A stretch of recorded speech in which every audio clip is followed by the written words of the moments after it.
Dude, Graslow is such a legend. I'm just gonna monologue for like 30 seconds about what a fucking stud this guy is. Comes into the space, literally founder of a company, working on his game, I'm sure like 20 hours a day. And this lad shows up instantaneously, retweets the space, spreads good love in the just good vibes and love in the chat, man. Just appreciate you tremendously, man. You're such a legend. Big shout out to everybody though that's here. ASAP jumping in right away. You guys are tremendous.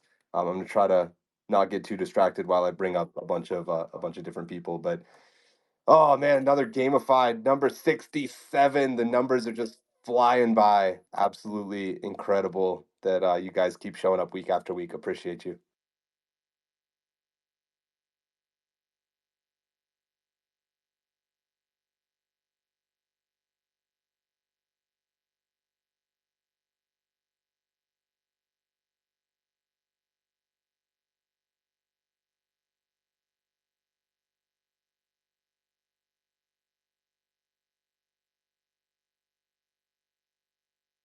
And just like that, the panel's already full. All my panelists on time. Absolutely incredible. Big shout out to Vidar as well, who's joining us from Liechtenstein or somewhere in Eastern Europe right now. Is still making time for us, chilling with Felix at dinner, and they're still dropping in so they can give us some alpha. I can't wait to hear Vidar's perspective on centralized exchanges. That one's going to be wild.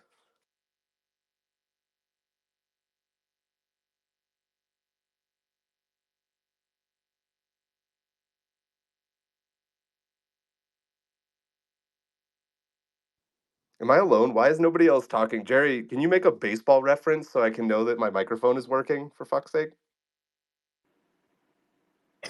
It's working. Uh, Don't ask him for a baseball reference. yeah, it's.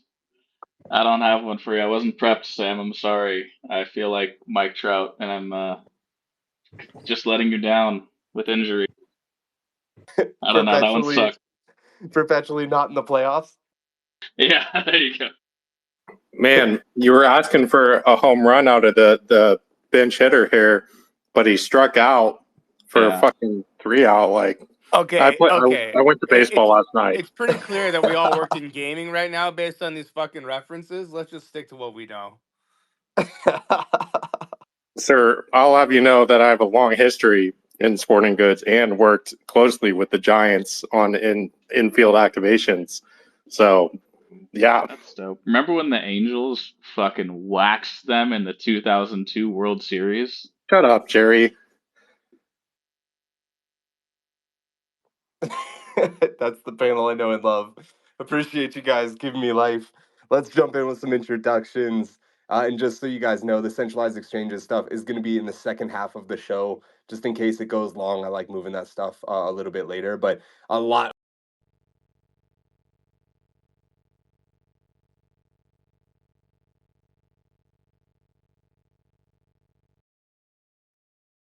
the revolutionary realm of Web3 games, bringing thousands of hours in roguelikes along with him. From the intern to innovator, he leaped from full throttle future to a Jesus to a full throttle future at Stardust just 1 week post graduation. Not just navigating, but mastering the multiverse of marketing. He's the maverick of media buying, the wizard of wallet sales. It's Wills. Wow, thanks, Sam. Wasn't expecting to be up first, but great to be able to respond to the intro this time. Super excited. I had to knock off the rust a little bit with you, brother. Sorry about that. Queuing up the baseball puns. Step up to the plate and get ready for the Grand Slam guru of marketing, the dazzling diamond strategist of the digital domain, a former semi-pro sensation who's traded his baseball hat for the big leagues of blockchain. He now pitches perfect plans for Uptick, the premier player in Web3 user acquisition. Whether he's stealing bases or steering brands, he knows how to play the field and score big. So tighten your laces and prepare for a home run as we welcome the commander of the curveball, the powerhouse of promotion. It's the mastermind with the Midas touch. It's Jerry, the Golden God Singer. That's awesome. I actually didn't know that was going to be for me. I was really prepared to talk shit about how it hit a ball 450 dead center off somebody else, but I appreciate that intro, Sam. I was not a pitcher though; I was a center fielder. Close enough. Dog shit pitcher. And from 360s on the slopes to 360 no scopes, meet the man who channels the raw intensity of John Wick in every arena he conquers. He's the supreme head of community and partnerships at Shrapnel and the ultimate enforcer of engagement. Once the strategist steering a sporting goods division of a $14 billion empire, he's the iron-willed warrior navigating the perilous paths of Web3 gaming, and he's the Shrapnel sharpshooter, the undisputed king of controllers. The redemption arc continues with Dub. Yes, sir. I'm still running at fucking optimal speed this week thanks to the Aurora Borealis rejuvenating my full chakra. I'm now top 100 in parallel, actually. It's fucking crazy.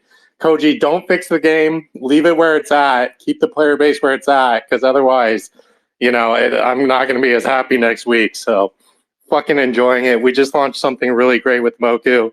It's a beautiful freaking day. I love it here, and I just love my life. Thanks, Sam.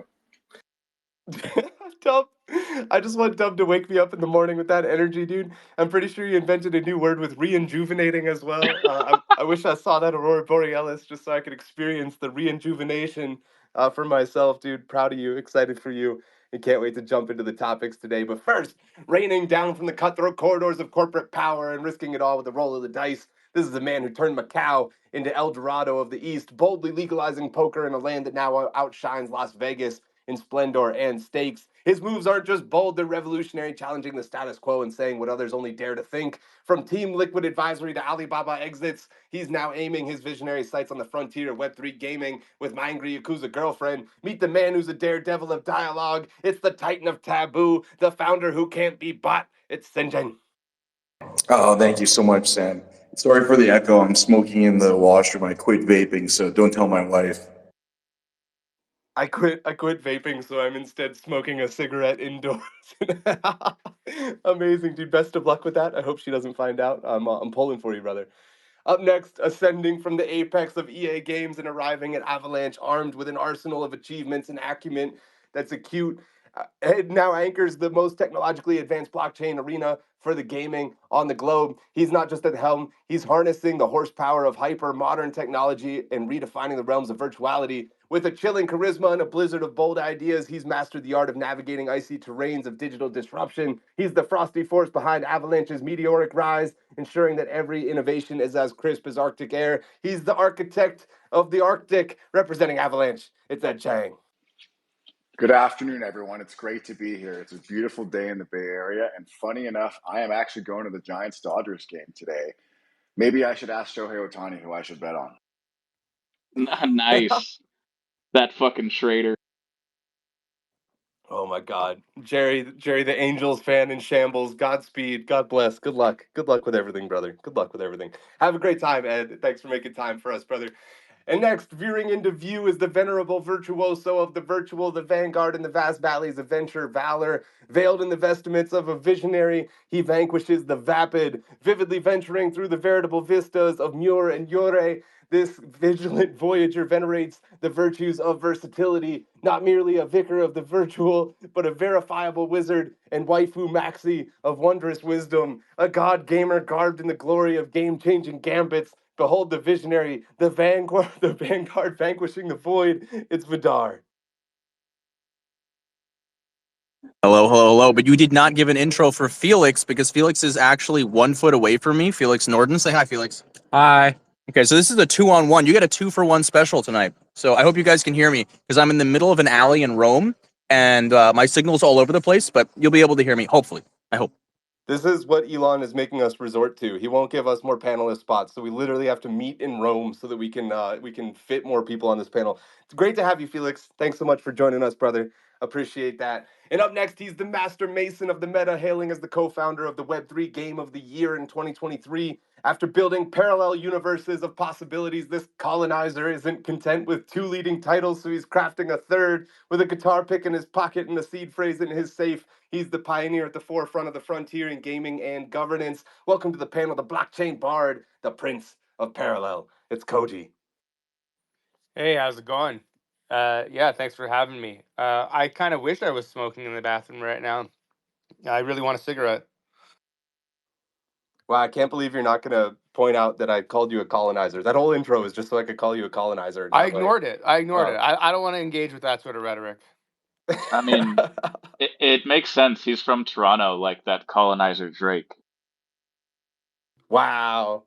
Team Kendrick all the way. Ladies and gentlemen, this next guest is no scaredy cat when it comes to high stakes of Web3 gaming. Get ready to pause and appreciate the man who clawed his way to the top of the digital jungle, introducing the persuasive leader of Nine Lives Interactive. From surgical scrubs to creative clubs, this feline loving master switched from saving lives to creating nine more for us all to enjoy. I guess it'd be eight more. Whoops. He might be a doctor, but he's no longer doing CAT scans with creative talents. From Destiny to Halo, his team is the cat's pajamas, making every pixel purr. This creative cat daddy also ensures every one of his feline fantasy aids animal charities, so you gotta love that. Put your paws together for the man who believes every cat deserves not just one, but nine lives. The trailblazing, the tail twitching, the terrifically talented. It's Max. Hey, thanks so much. You know, I love that intro so much during Simplified earlier this week. And I'm going to risk sounding like a bit of a furry here, but I think it's growing on me the more I hear it. Thank you so much for having me here.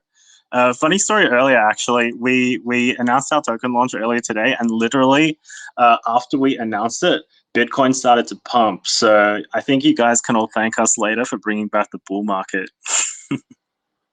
Wow, if we only knew it was that easy the entire time. Appreciate you, Max. And weighing in at just 2.4 pounds, he's the small scale scholar who sticks on topics like a gecko on glass. Last but not least, brace yourselves for the dynamo of diction, the petite potentate of the penned word. It's the little lizard legend, my co host, Lambs.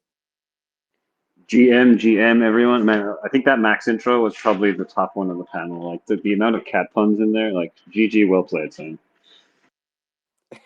Thanks, brother. Anybody that wants to tell me your favorite introduction, we're going to be giving away 5 Love Monster NFTs. Big shout out to them. They gave us commons, rares, and epics, not just this week, but also last week, and really appreciate the little bit of gotcha mechanics that I get to inflict on our lovely viewers. Instead of choosing who gets what, I'm just going to make it random, which I think makes it more fun. Dub from Shrapnel has the hand up. Go ahead, brother. Oh, my intro is my favorite intro. Sorry, I thought that was a question to the panel. From 360s on the slopes. All right, anyway, let's salute and celebrate the sublime, the spectacular, the sovereign, the supreme substrate of our stellar saga, the official blockchain of gamified. You know it's Avalanche. With the spectacular speed and scalability, skillfully simplifying the sophisticated science of subnets, allowing avant garde architects and game gurus to craft their cutting edge creations as they see fit. It stands as the steadfast sentinel in the storm, driving the dawn of decentralized gaming with a dynamic, durable, and decidedly different approach. And built on Avalanche, you know it's none other than Shrapnel, the marvel of mayhem meticulously manifested that isn't just redefining the rules of the FPS arena, it's an extraction shooter that's tearing through the terrain of traditional gaming. What makes Shrapnel a seismic shift in the shooter genre? It's the pleasure of gearing up for glory with goods that go beyond the game, where winning means weaving your worth into the very fabric of the future of Web3 gaming. So if you're ready to dive into a domain where your daring deeds are duly rewarded and your strategies stretch beyond the screen with every extraction, elevating your estate, then it's time to take aim at Shrapnel, the official game of gamified STX 3.0, right around the corner. Make sure you get involved. And they just announced some Moku quests as well if you're looking for more ways to engage. And of course, Shrapnel is powered by none other than Stardust. Stardust is lighting the way with its wallets as a service, offering a marvel of modern technology that melts away the mayhem of managing digital assets, making every user's experience as smooth as silk. This isn't just convenience, it's revolution, redefining the user experience of your game with the touch of a button. This is where projects pivot from potential to powerhouse with the unparalleled prowess of Stardust Wallet and user acquisition alchemy. Thank you to Stardust for being the official infrastructure of Gamified. And let's jump in with topic number 1. Play to airdrop, bullish or bullshit. 73% of Web3 gamers who filled out a Pacific Meta survey were recently onboarded in the past 6 to 12 months. Do we think people are actually inviting their friends to play Web3 games? Or is this a result of an insane amount of play to airdrop campaigns being live? Avalanche has Spellborn, Petopia, and Portal Fantasy going right now. And then if you expand to the rest of the ecosystem, it is wild out there, man. Wild Forest, as my picture decides not to load. Cap and Company, Blood Loop, The Machines Arena, Mojo, Kuro Beast, Nyan Heroes, Nifty Island, Buddy Arena, Gangsters Arena, Blast Royale, Space Nation, Arcus. I could go on for probably half an hour and still be saying unique titles. Is this dilutive or is it actually beneficial? Because so many airdrops are out there that maybe they won't be as farmed and maybe people can get outsized rewards. I'm going to send it to Dub, who's got 300 games under his belt. Maybe he can shed some light here. Yeah, I mean, it definitely feels diluted. I mean, we've shared on this space many a times that the overall player base for Web3 gaming is a bit conflated, especially with these campaigns that are specifically on Twitter. I want to give props to like Nine Heroes and the way they've gone about showing off their metrics. Like they show the Twitter metrics and like the millions of impressions they get from that side by side with like how many actual gamers and DAU that they get. And it's really interesting that stark contrast, and it paints to light. Like at the end of the day, it's getting so dilutive that, you know, there's probably people, very commonly users in our ecosystem, that are actively participating in a minimum of 5 of these campaigns at one time and just kind of like running through it, you know. Thanks for kicking us off, Dub. I'm going to send it to the Titan of Taboo, Mr. Sinjin, first, then we'll tag in Max, who you referenced. I think it's totally bullish. I can't see, like, as the airdrop campaigns and the games are a lot better and so on and so forth. I mean, we have to remember that, you know, we always talk about that there's no gamers in Web3, but, you know, I was there firsthand when Axie was just blowing up. And, you know, Axie players were onboarding other Axie players. I mean, just players in general. And so if we can get to that point where, you know, the quality games are there, you know, people are enjoying the games and they don't think it's a waste of time, you know, think about this, you know, like every new game that you've ever played really has always been like a friend giving a strong recommendation. So, you know, it may seem dilutive at the moment, but I think with the games that are coming out and, you know, how well organized they are, I think it's definitely very bullish. I'm also curious which ones you guys might be focused on, if any, in this giant list. If anybody wants to touch on that as well, I'll send it over to Max, but I have a feeling I know he's looking at Nyan Heroes. Yeah, man, appreciate it. I mean, I think having recently done a massive airdrop campaign ourselves, I do want to share some of my own perspectives on it and how it went overall. You know, I think with all things, there are often two sides of the coin, especially when it comes to airdrops. You know, firstly, of course, I do think it can be mega bullish, especially if there is substance behind it, and I think that's the core thing, because there are a lot of these quote unquote play to airdrop campaigns, but like, what are you actually playing? There's not always a lot of substance behind what you're actually doing, and it's a lot of button clicking. But I do think if you do it right, it can be a huge force multiplier. And I think that's, you know, what we were kind of able to achieve with Nine Heroes, and obviously we're very thankful for it. You know, I think on the other side of the coin, we all know that Web3 is hugely driven by an attention economy. And, you know, play to airdrop was really just kind of like the gaming evolution of all of these infrastructure airdrops that kind of led the way, much in the same way that DeFi Summer led sort of like, you know, gaming and play to earn. I think that unfortunately, like all good things in Web3, they eventually come to an end. And in order to capitalize on it in the future, or I guess, you know, continue to use some of the core principles behind it, people are going to have to try and innovate and evolve and ultimately try something new. Great stuff. Appreciate you chiming in. Looks like Park is subbing in for our man Ed Chang, who's now at a baseball game. Koji, I'm tagging you in next. Yeah, one of my favorite things about Web3 is the fact that we always think we're the first to ever do it. You know, incentive-based campaigns are not new, and we're just like, yo, guys, I got this crazy thing. Like, what if we incentivize a behavior and then players do that behavior and they get something out of it? How fucking crazy is that? You know, and it's like, no, man. Every game that has like any multiplayer element to it whatsoever worth its salt has like some sort of you know, way to incentivize new users, whether it be referrals or whatever. It's nothing new. It's just like, oh, but we're giving them something they can have outside the game. Well, no one cares about that unless A, it has use in the game, or it's worth money, right? Like that's what we're talking about here. And so like I don't think it's like anything super interesting. And then you look at the numbers and you're like, okay, well maybe not all the people that are engaging in this like airdrop farming are converting to users. Like yeah, like no shit, man. That's how referral campaigns work. You know, not every referral sent out is going to convert into somebody who's like going to the store spending thousands of dollars. So I think that like uh, I don't know. I'm somewhere in the middle. We tend to overblow this stuff. It's like, oh, it's like the future or it's not working. It's neither. It just like is another lever to pull. This reminds me of whenever I was maybe like 19. I didn't come from a particularly wealthy family, but I also didn't come from a poor family. And my mom discovered this app, and this app would literally it was a geolocation tracker, and it would pay you if you went to locations that it wanted you to go to, and specifically malls, because you would walk past so many storefronts. And so, like, 3 times a week, she would go to the mall and walk past all the storefronts to get paid like 74 cents. And this was their attempt at exactly what Koji's talking about. And it literally is the mechanic that we're always talking about, implemented 13 years ago on an iPhone. Lems, I'm tagging you in next. All right, I'm actually going to be bullish on this, even though I was getting a little bit sick of all these played airdrop campaigns, and I was getting bearish. But then I kind of stopped and thought about it more. Like I haven't even been participating in many of them, but I think it's actually a good thing in the long term. We get a lot of FOMO in Web3, like participants in general, and I think when everyone feels like they're missing out on something, they feel like they need to be doing every single one of these.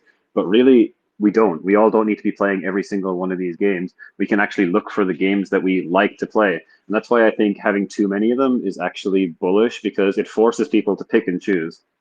This way, hopefully, we have people playing games they actually like and they're, games that they enjoy. And then for the people who like to play the meta game of like, figuring out what has the best financial reward, they can try and get an edge from, finding the underfarmed one and try and like capitalize on that. But I just think that if there's too many here and there's actually a bunch of games that people can pick and choose from, hopefully people pick the ones they enjoy playing and they can spend their time on it. And, then we move on with it. As Max said, in Web3, we like to do things to death. And I think that'll definitely be a case here. But crypto is also very cyclical, right? We'll do something to death. And then, there'll be some of these airdrop campaigns that end up flopping and people, get burned. And everyone will say, oh, the airdrop campaigns are all dead. Like it never works anymore. And then someone will innovate or do something a little different and come out and have a good airdrop campaign again. And then it'll shed light on it again. And we'll just kind of continue to cycle around. Yeah, very well said. McKillen also chiming in a similar way. He says, "Is diluted bad if it means we can actually play games?" Maybe not. Jerry, over to you. Yeah, I think it's super bullish, right? It shows that there's a lot of games that are hitting a point where they can actually have people spend, worthwhile time in the games. It's very dilutive or diluted and really crowded right now. But I mean, so is entertainment, right? Like turn on Netflix and you'll never make it through that catalog, right? And then you also have like Peacock and HBO, right? So entertainment is just super diluted in general. So I don't think, it's not going to go anywhere. And, I think we talk a lot about how acquisition channels and Web3 aren't really available to us, right? It like the traditional ones. We always talk about how your token is one of the best UA channels that you have, right? And now people are actually doing that and people are bitching about it. So it's like, what do people want, right? Do you want teams to unlock like what they have available to them? Or do you want to really just farm like one played airdrop campaign? And I think that's just it's more of like the consumers making excuses, and it's one of my pet peeves in life. Like I think you should be responsible for making that choice. Like you don't have to play any of them, right? Find the ones that you like and play those extensively and like grind to the tops of those leaderboards, right? Whether you enjoy it or whether you think there's bigger financial return. But like I think what the space wants is like one to be going on at a time, and then that shifts to a different game. And then they grind that for a few weeks and they shift to a different game. And it's not how the world works, right? So pick what you like, play the shit out of that, and you'll be fine. I've been playing Nine Heroes a lot. I've been doing my dailies every day, and I've been enjoying it. It doesn't feel like it's a grind. It doesn't feel like it's work. It's fun to play, and I'm enjoying it, and I want my revenge on Knock for fucking noob tubing me and then bragging about it. We also see Jesus Martinez, classy, absolutely grinding Nine Heroes. I think he's been top 30 for a few days. Dub, I'm tagging you in there. We're going to Park. Yeah, the only thing I wanted to add on that is what I hope to see the evolution in these play to airdrop campaigns is that they pivot out of focusing on Twitter or X and the metrics inside this specific social platform, because I'm still convinced that that's not the place to be getting like the core Web2 users. And I hope to see more things like growing Reddits or growing, Instagram or TikTok accounts through these kind of play to airdrop mechanics, and just less focus on retweets and stuff like this, because it's just it feels like projects are just doing it to take advantage of the current market and community rather than growing the fishbowl per se. Yeah, I'd be curious if any founders want to chime in with that perspective. I'm not sure if they're ready for mass Web 2 onboarding. Like I've heard from some people, I won't name any names, but they're honestly like afraid of being too successful too early, because then there's a ton of server costs and you don't have the development team to support it and all that stuff. I see Koji put the hand up. I'll double back on that. Park, I'm going to you first, and then we'll go over to Koji. Sure, I'll be quick. I don't know if I'm bullish or bearish from an industry perspective. I'm bullish on like the new age of community being an even more important like asset within a game's economy. And really this play to airdrop to me isn't so much about user acquisition as it is about really cultivating a foundation and player base that really grows into be your game's community. And I think that's where I'm curious to see what, like kind of Dub said, the evolution of this play to airdrop grows into, because I think the more and more that game developers start making this about cultivating a strong community versus just trying to get an extra 10 or 20 eyes onto their game, is going to be really when the flywheel of user acquisition happens, when you have a player base of loyal gamers that are enthusiastic because they're holding a part of the game's future, right, for participating early. I think that's something that a lot of these games haven't necessarily leaned into, and I think that ultimately community is going to be the best marketing engine for any of these games coming to market. Tons of comments pouring in. I'll read a few in just a minute, but shout out to everybody being active. Appreciate you guys building the community out. Koji, I'm tagging you in, man. Your thoughts on being maybe unprepared for all the success that Web 2 might be able to bring you? Yeah. Name names, Sam. I'm one of those names. I like you can see it firsthand with Parallel, right? Like so we released an expansion probably earlier than we should have, but like we had a lot of players already playing, and when you kind of want to re-engage those players. But like the real point of an expansion is to re-engage lapsed players, and we haven't even hit Web 2 players yet. So like why sort of burn that card too early? But you got to do what you got to do. But with that expansion release, there were some performance issues. So we released a statement saying, "Hey, we're gonna fix the performance issues. We're gonna update the UI UX, and some other things are gonna take longer than expected." Everyone's like, "Fucking great!" Hearing from these guys, they're focused on the right things. We love you, blah blah blah. And like 2 days later, everyone's just like, yo, when are you going to change the balance? When are you going to add this? When are you going to do this? And I'm like, motherfuckers, we just said we need to make these improvements, and it's going to take some time, and then we're going to get to those things. Um, and it's always just when. And if you were in Web 2 land, you'd be the users would be even more fickle. And the worst part would be that if you like one misstep and they're gone. One of the benefits of Web 3 is that like people kind of are entrenched, and so they'll stick with you through the bad and the good. But in Web 2, one or two mistakes and they're just like, we're out of here. We don't care like what promise you have. It's all about the here and now. And so I think that like if we're being honest, there's no game in this space that's kind of ready for that uh, attention, because of how much we like to like iterate out in the open and put ourselves out there. And so I think that like you really have to be, it's like a really be careful what you wish for scenario, because I envision a project, let's just say that a project hits it big with marketing in Web 2 and all these users flood in, and then everyone's like, oh, actually, I don't really like this game because it's not ready yet. Anyone who's holding assets is going to be like, oh, well, fuck this. Let me just sell it off. And then everyone else is going to be like, yo, these guys rugged, blah, blah, blah, blah, blah, right? Like that's just the reality that we live in right now. So I think that like slow and steady wins the race. It's very recently even that we've been able to play any kind of Web3 game like with an end-to-end experience. So like let's just not bite off more than we can chew is what I would say to everyone listening. Yeah, very well summarized at the very end there. Appreciate that perspective. Vidar, I'm tagging you in from Europe, and then we'll go to Max. Okay, I have a little bit of a hot take, and maybe this is going to be a two. Uh, First off, I think play to airdrop is really fucking stupid. I think that it's been played out already. Everyone's doing it. Everyone and their mother's doing this. So all the player base is just completely blown out. People are in this for the money. They're not really in it to play the game. By the time the airdrop's done, the token's going to dump, and you're going to lose like 90% of your player base. Is that what you really want? But I think that the bigger problem here, and I think we have an endemic problem here.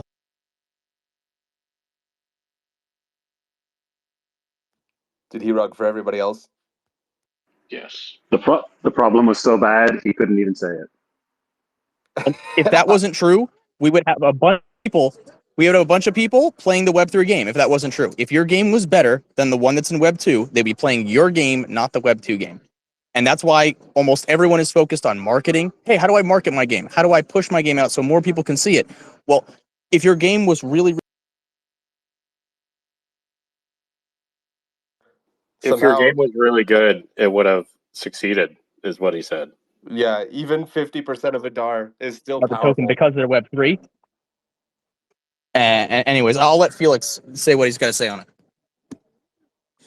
I was just gonna piggyback a bit off of what Vidar was saying there as well. But the main thing I would say is that P2A has a great way of acquiring users, so it leads to a lot of user acquisition, but retention is kind of the trade-off there, and you need to really figure out a way to convert a lot of the people that are in for the monetary gains to actually participate and stick around to actually play the game. And that's what Vidar was kind of hammering home there as well.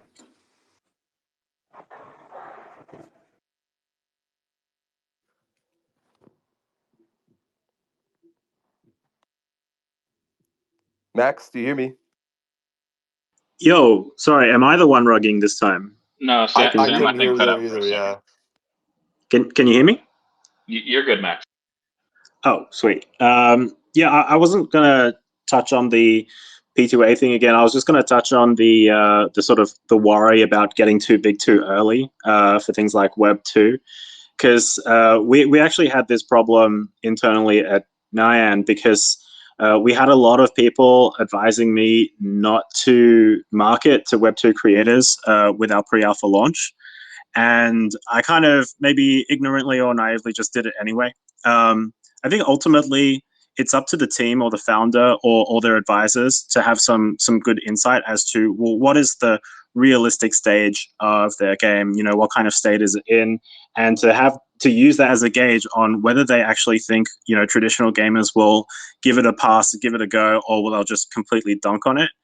And so, you know, when we did our push to our Web2 creators, you know, we were doing it for Western creators. You know, we knew that there was a stigma of Web3, and also we knew that we were pre-alpha. So I think, like, there are a lot of people worried about, you know, what they would say about the game. So interestingly for us, yeah, we did fairly well with our creators. Like they were all initially quite either bearish or negative. The sentiment was really bad when they started talking about Nine Heroes. They would say, hey, you know, sorry guys. They always like apologetic to their audience, saying, hey, this is a sponsored stream and, you know, it's a Web3 game. And their audience was also pretty bearish in the beginning. They're like, oh my god, it's a scam, and they were saying all that stuff. But yeah, I mean, thankfully, across essentially all our creators, as soon as they started playing the game, everything changed, and you know, we did all the sentiment analysis and all that stuff, and in all streams, sentiment changed from bearish to neutral to positive, which is really amazing for us, and we were super happy with how that went. But you know, it could have gone a lot worse. I think we know that there's a lot of things that we still need to work on, but I think ultimately it's like, what is that line in the sand that we feel that is, you know, quote unquote good enough for the general gamer? And I think that's the bar that founders should measure themselves against. You know, if you have games completely, you know, buggy, janky, it's you know, it's not complete. The core loop is not complete. You know, there's no point pushing that out.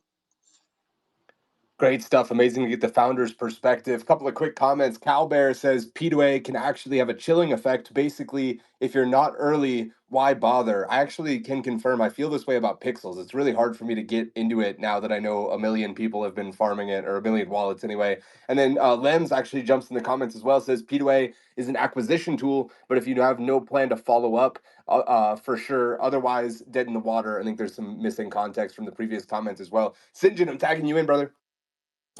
Yeah, uh, I think it's all about like how are you using this tool strategically? Like, are you using it just for attention and to pump your TGE, and then you're not even going to release your game afterwards, or are you going to roll into, your actual launch? Like for us, we've been doing like small, like kind of airdrops in terms of like registering and recording it, but we're, oh my god, like almost 3 months delayed on our beta, because we wanted to get to a point where we're going to roll directly into our actual open launch, right? So for us, and our game is like super high PC specs. Like right at this point, you need like 16 megabytes of RAM. You need a broadband connection. If you even have a broadband connection, but you're in a developing country which has bad routing, internal like routing, you're not going to be able to play our game. And so, these are all these considerations, and we're trying to get to that point where, it's good enough that if we were to go viral and get Web2 users, that we wouldn't have to just like, not because of the load and the amount of like server, issues or whatever like that or cost, but that, we wouldn't have to stop the game and say, hey, look, well, we still have major performance issues. We can't continue with it. So for us, like the play to airdrop period for us coming up is really strategic to roll into an actual real launch. And I think for us, that's quite different than a lot of other people who are doing this, who are not confident in a game where, it could really work. And I think that's the biggest difference, because at the end of the day, like if you're pre-alpha or even you're pre-beta, like do you have retention systems built in to the game already? Of course you don't, right? You haven't even launched the game yet, right? And there's this like really convoluted idea of what the process should be. So I just think like, if you put in the right context, if you've actually developed a game and the game is good, that it retains at least on the sense that it's good gameplay, then I think like Player Airdrop definitely has as a place. But like as a one size fits all just attention thing, yeah, it's gonna crash and burn. There was an amazing quote that Arto put out. He actually quoted somebody as well. I don't know who he was quoting, but he says, "We don't do Web3 games because it's easy. We do it because we miscalculated how hard it would be." I just found that to be the funniest thing I'd ever heard. Koji, I'm going to you, then over to Knock. Yeah, I just want to sort of be clear about what I was saying earlier. It's not that we shouldn't make inroads into Web 2 and that like you shouldn't engage some of those audiences and some of the creators. Obviously, we've done that, right? Like we work with a lot of Web 2 creators to sort of bring the content in. But I like what I'm saying is like you shouldn't slam your foot on the gas. I don't think any project out there should be slamming their foot on the gas, being like, yo, we're like the fucking Hearthstone killer, or we're gonna be the next XYZ. Like it's a little bit too early for that. I think what you need is like real organic grassroots growth, right? You need to like slowly win people over, bring people in tranches, and like show them that what you're doing and the vision of what you're doing is bigger than what you currently have. Because I don't think any of the even the best products out there like are fully fledged enough to withstand the fury of what is what Web 2 success actually looks like. But I do think that like um overall the space, it's our job to try and slowly win users over, into Web 3. Like gaming is the I don't know, dipping your toe in the water, the entry point for all things Web 3, because I think it has like the lowest it sets the lowest bar to entry. But anyway, I just want to say that like we should obviously all venture into Web 2, but I think we should be careful about it, because if there's ever like a Web 3 hit on the level of like whatever that game is, the Pokemon with guns game was, right? Like I think the traditional media will just like absolutely eviscerate everything in this space and talk about how shit we all are. I knew Koji would be the guy that would make success sound like a bad thing. Shady Shiba in the comments says, I appreciate Max for ignoring their advice and marketing to Web 2. I disagree with most people thinking you should focus on Web 3. Fair play. I'm tagging in Knock for the last word, then we're going to move on from this topic. Yeah, I mean, I think to summarize what everybody was saying, like this is a execution problem. There's nothing fundamentally wrong with the strategy. I think it can absolutely be a powerful lever. It's been very proven to be something that as a top of funnel tool is incredibly useful. You're bringing users into the game. They have an opportunity to play.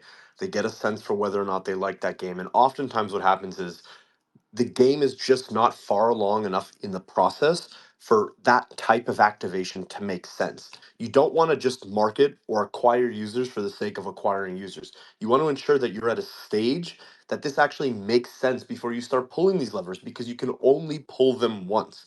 Once you go live with a P2A campaign and it doesn't work and your users churn, you never have that opportunity again to bring those users back in or to promise the airdrop or this token or whatever it might be. So I think that we have a sequencing issue more than a fundamental issue with the strategy itself. The strategy is sound. It's very clear that users, especially in the Web3 space, want to participate in these types of things. Where people think it falls apart is because those users don't stick around in the game. And that has nothing to do with the top of funnel strategy. It has everything to do with the fact that games just aren't there yet. The last thing that I wanted to just maybe push back a little bit on is we talk about this literally all the time, and I so like on a fundamental level disagree with the statement. A good game will not market itself. A good game does not mean it's going to be successful. That is absolute bare bones table stakes. It is the minimum that you can do to set yourself up for success is deliver something that is at least playable and fun. I use Supercell as the example all of the time.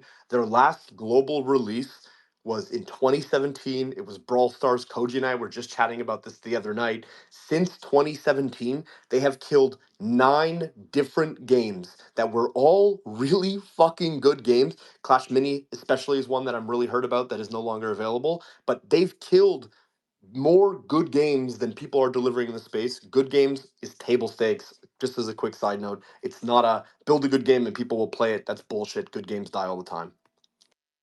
Really, really great perspective there with Supercell. An example that I think most of us can relate to, having played their games.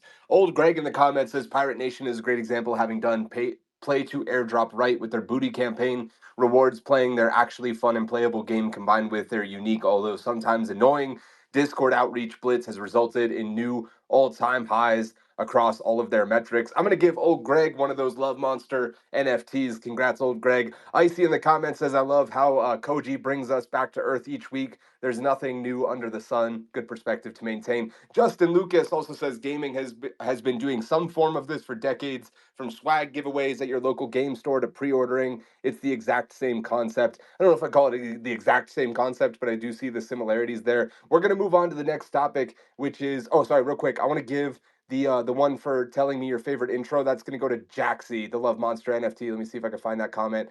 I can't right now. He said his favorite was Dub because Dub also sprinkled new words and sunshine on us, which I appreciate. Knock, your hand is up. Before we go to the next topic, I'll give you a quick word. Yeah, really quick side note. I don't know if Old Greg's name is based off of Old Greg, but for anybody who's unfamiliar, just type in Old Greg with 2 G's on the end into YouTube. It is an absolutely terrifying fucking creature. And if that is a shout out to that YouTube series, that guy is sick. I'm Because I watched 90% sure it is. I know that guy, and I'm pretty sure that's the reference. That's fucking amazing. I literally pulled up old Greg 3 days ago, so he's living rent free in my head every day as we go through the world. Agree or disagree with the following statement: free to play and AAA are both dying. I had a founder tell me this week that free to play games are almost impossible to compete in as a market segment of gaming, and that AAA studios are getting shut down left and right.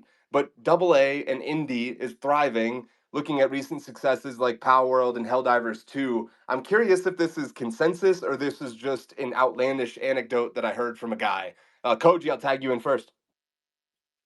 Free to play is definitely not dying. That's one of the most insane things I've ever heard in my entire life. People definitely want to try things and the full version of those things for free. So there's no way that's going anywhere.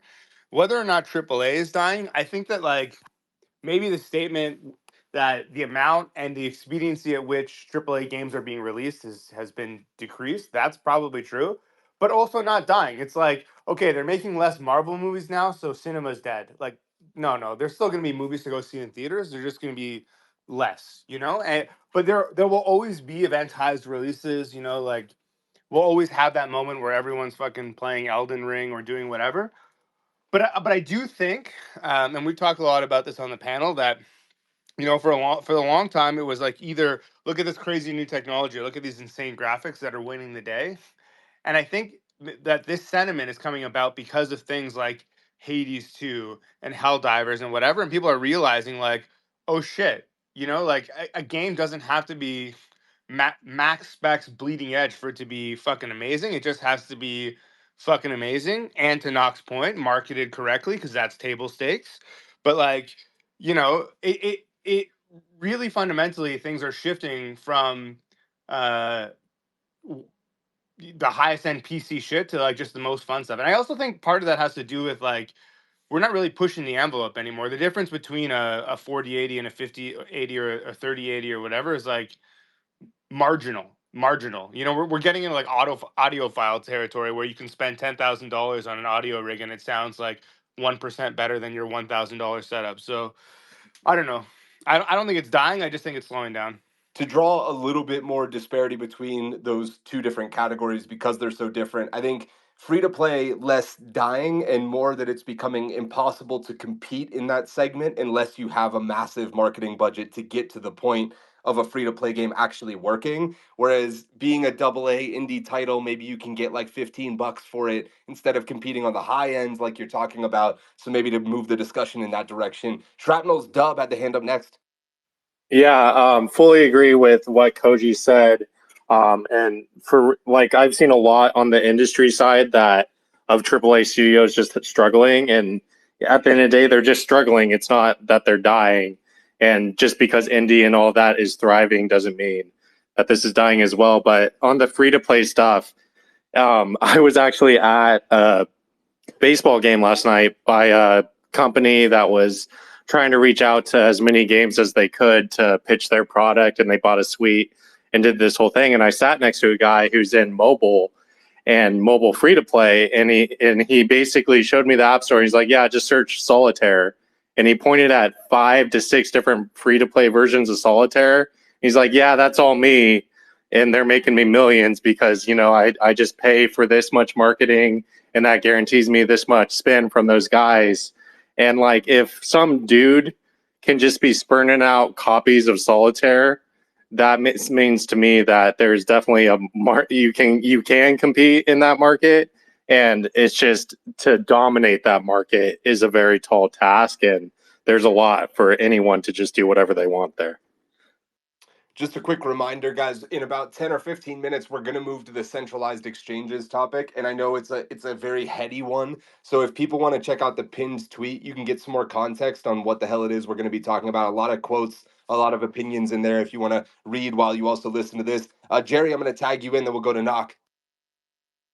Yeah, I'm pretty aligned with Kochi here. Free to play is not gonna ever die. I do think it's hard to compete in, but you need to, you know, I mean, Dub said it. You need to have the money to be able to spend on users and be able to run ads and acquire those users, and then, you know, get them to hopefully monetize, right? But it's I think the playbook is not much different, right?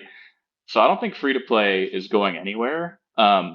I do think that like with AAA, there's just a paradigm shift that's like going on right now, in that, you know, it's so expensive and so time consuming to make a legit AAA game that studios and publishers are going to shift away from, you know, trying to get a AAA title out every year, right? But I still think when you look at what are some of the best games that we all played last year, most of them were AAA games, right? Tears of the Kingdom, Baldur's Gate, you know, Spider-Man. So AAA is not hurting from a consumer standpoint. I just think the margins have gotten worse on them. They're not as profitable because of time and the cost to make them. So like hearing that quote from whoever it was you were talking to, I feel like it's just a lot of like recency bias in that, in that person's taking like what's happened in the last 9 months and saying that AAA is dead or free to play is dead because in the last few months AA and indie titles have done pretty well, but at the end of the day, I don't think they're going to go anywhere. I do think there will be a slowdown of AAA titles, but as AI gets better, as that work is able to happen more efficiently, AAA will come right back. Yeah, interestingly, it kind of feels like these need to be broken down even further because we're kind of the way that we're talking about it kind of makes it sound like a AAA game can't also be free to play.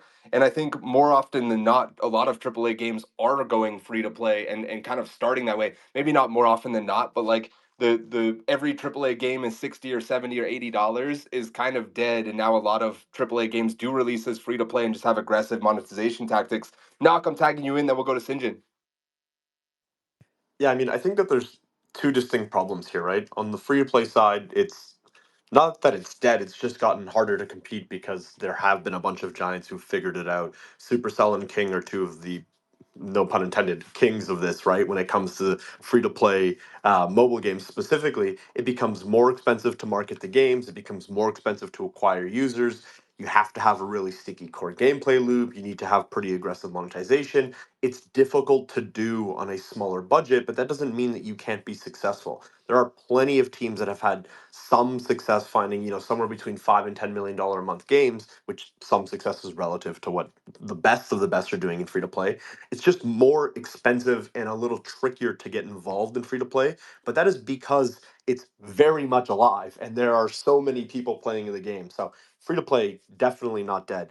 On the AAA side, I do think that there is a little bit of an issue with the quality of some of the titles that have come out.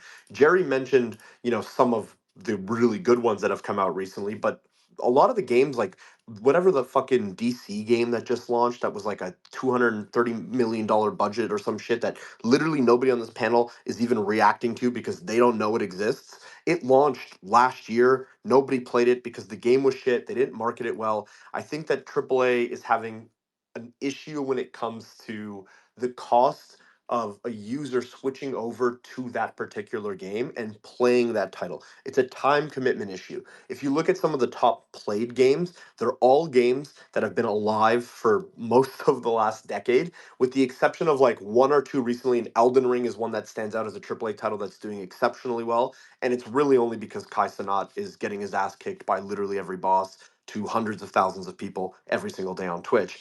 That's the AAA game that is like having its little moment. It's sort of breaking through. But I think it's just been less creative. It's a lot of these games are frankly like less fun. The ones that have been good have for the most part been single player games, so it's really difficult to play these games with a friend or to share those experiences. Whereas for the most part, free to play games tend to be online multiplayer games. That's sort of their whole shtick. That's how they make their money. I think the biggest thing when it comes to titles in general is understanding what game you're playing and how to attract these particular users. It's a similar reason that we see teams fail in Web3 because they think, oh, we'll just sell skins. Everybody wants to own their skins.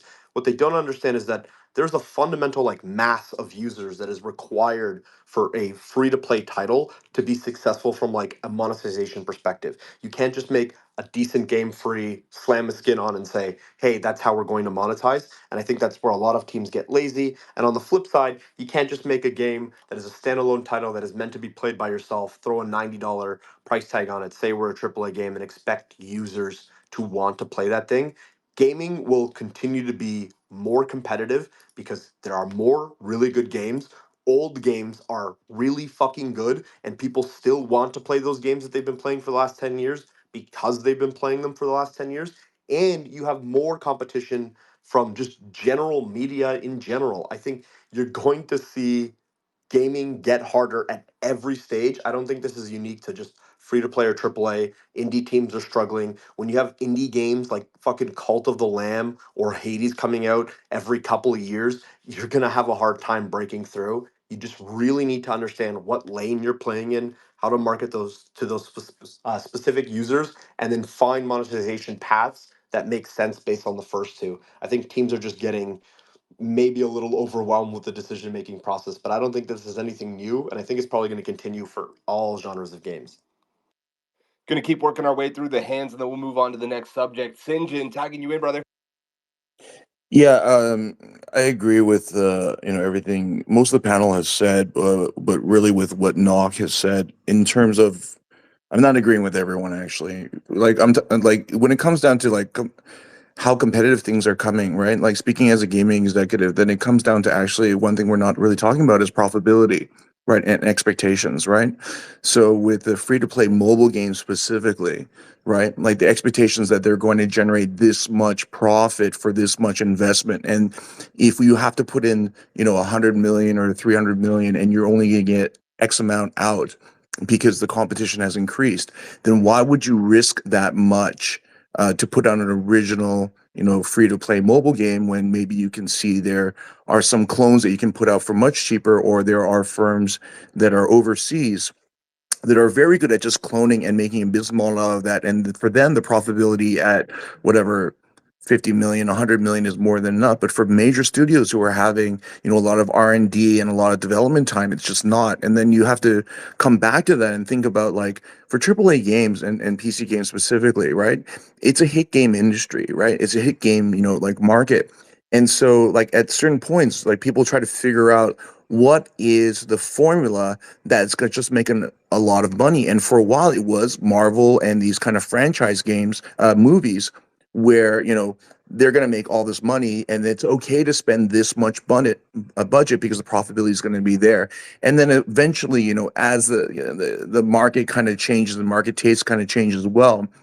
It's just too much risk because the profit return for the risk that you're doing is just too much. And I think from an executive's point of view, when you look at the AAA game studios, they are like really reassessing things, and they're like, okay, we can't put in this kind of investment because we're not going to possibly get the same kind of profit return that we're expecting.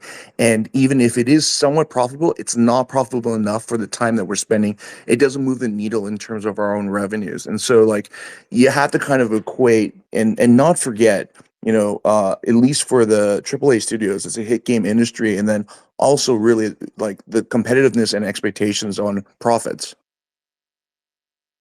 Will's from Stardust, tagging you in, then we'll go to Max. Yeah, no, I'd say I'd agree with a lot of what's been said, but the thing about AAA games and free to play is that they're typically, and especially the last sort of 10 years, they're both two sides of the same well-funded coin.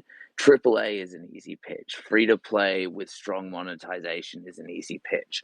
But the markets for both have become so oversaturated. Like when I think about sort of is AAA failing, I think about Halo Infinite, which is a game that I love. But it was $500 million to make, and when it launched, it was shit. And that's the kind of thing is you can't simply just put enough money into a game to ensure that it's good. And that's why we're kind of seeing the rise of indie games with the Lethal Companies, with the Hades, and all of these awesome new games. Animal World is a big one that you guys should check out as well. And that was made by one person. And these indie teams have much smaller teams and need much smaller marketing budgets just because of the nature of indie games. They're spread by word of mouth. And what's and they're also able to act on much more flexible and new upcoming monetization structures. And something that comes to mind for me is the idea of games as a subscription. You think about Apple Arcade, Netflix, Xbox Games Pass. They give a lot more flexibility to both the developer, because the expectations on profitability aren't as strong, and as well as the publisher. And these subscription services can become a form of publisher. And I think that that's something really interesting to consider, as well as sort of a merging of the two, where indie games can really thrive. Great stuff. Max, tagging you in, then Lems, and we'll move on from this topic.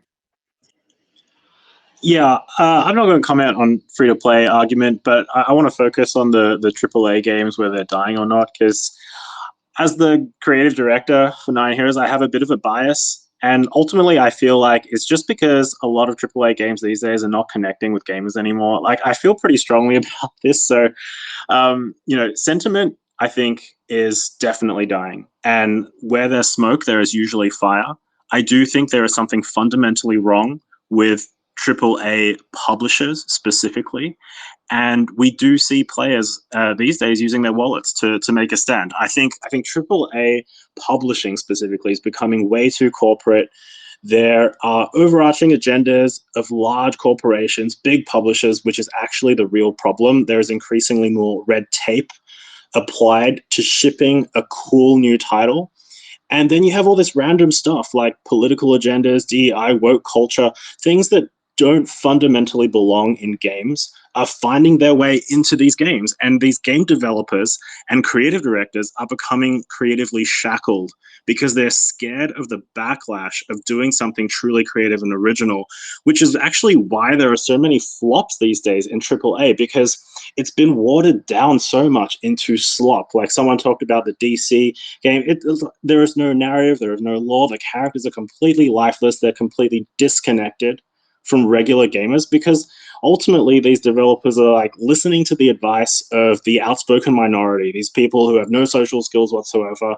They have never had a normal interaction outside of their own family members. And these are the people telling publishers what to actually do, which is why I think so many AAA publishers are defaulting back to their existing IP, existing franchises, because they know it's a safe bet. They don't want to take risks anymore, which is why I think AA or indie devs are starting to come back and make a mark on the industry because they often don't give a fuck about corporate red tape. They just want to be able to do something cool, creatively express themselves, make cool shit, and not give a crap. Which is why you get games where you can enslave your pets, or you see games with the political undertones of Helldivers, or you see the amazing jiggle physics in Stellar Blade. It's like that's what gamers actually love and care about. It's not all of these other agendas. And I know actually someone brought up Baldur's Gate before as a good AAA game. Technically, Larian is an indie dev making a AAA quality game because they are not bound by the shackles of a publisher because they're self-published, which is why Baldur's Gate was such a success. Yeah, huge shout out to that studio and what they were able to accomplish, and couldn't agree with you more on kind of the soul being sucked out of many of these games because of the differing opinions coming at them from all angles. Lems, I'll give you the final word. Yeah, I love Max's point there. It really feels like just like find a strong IP and then slap it on a mediocre game and then just expect it to do good sales, which is just like it's clearly not working. And people they need to take a step back. Like I love the idea of free to play. As time goes on, though, I just see it's more and more of a struggle for these games, especially AAA free to play. As not pointed out, there's so much money that has to get spent, and people just say, "Oh, just buy skins." But when you actually do the math, like you need to have a massive amount of players all buying skins for that to be profitable.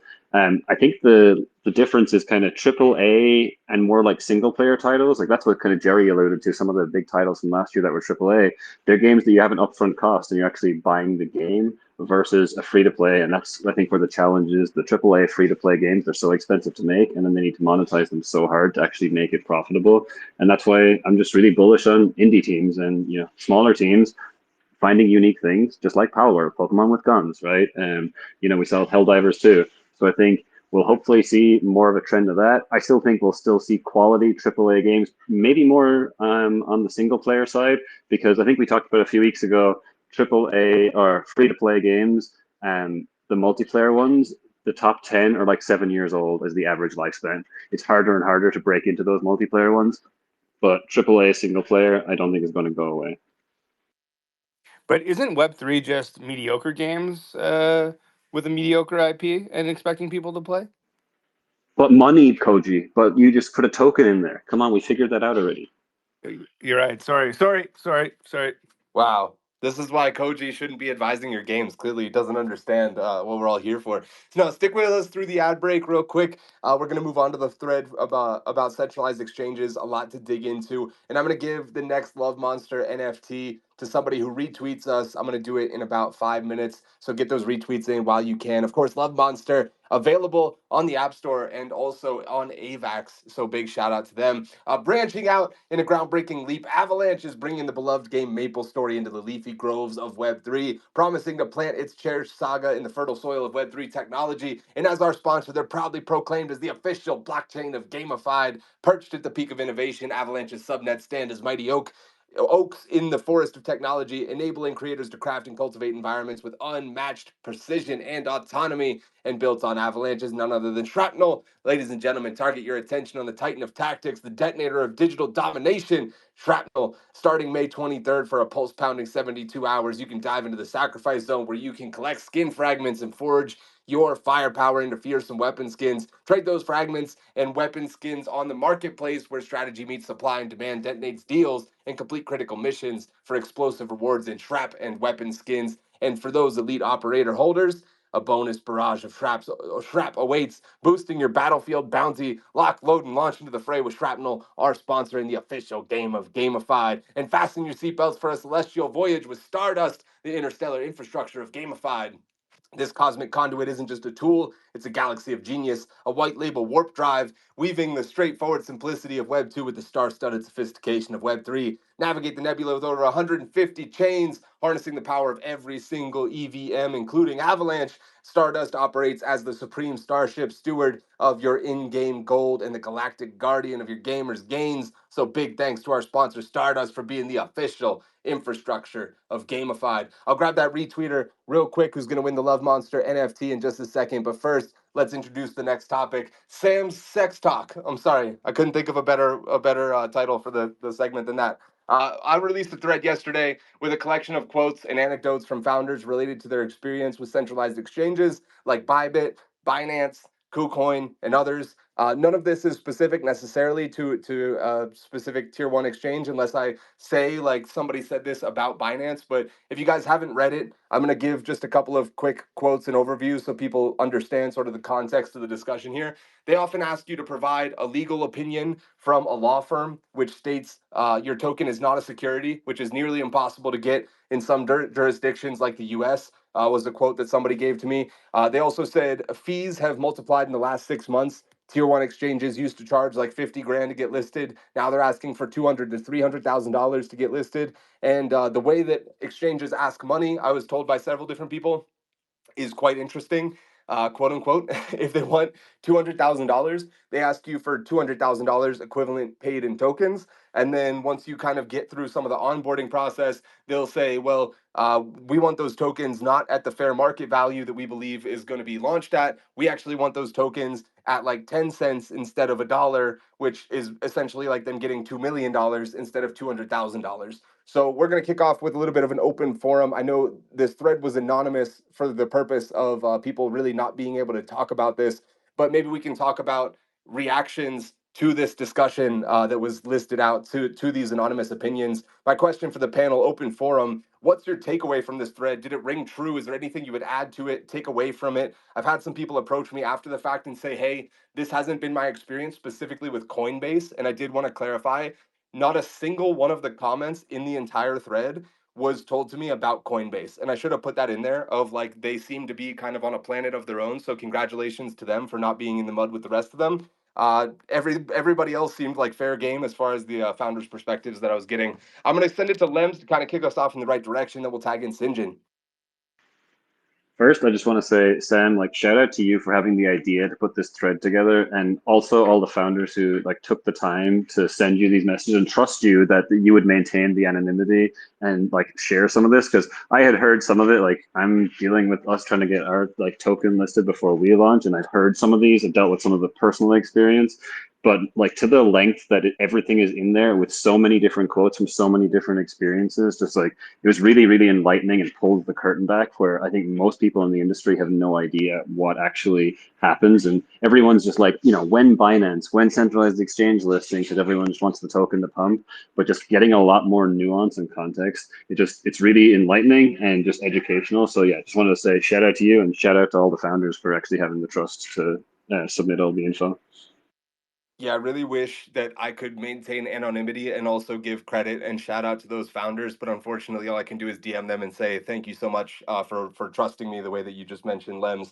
I'll send it over to Sinjin to get his perspective on the thread.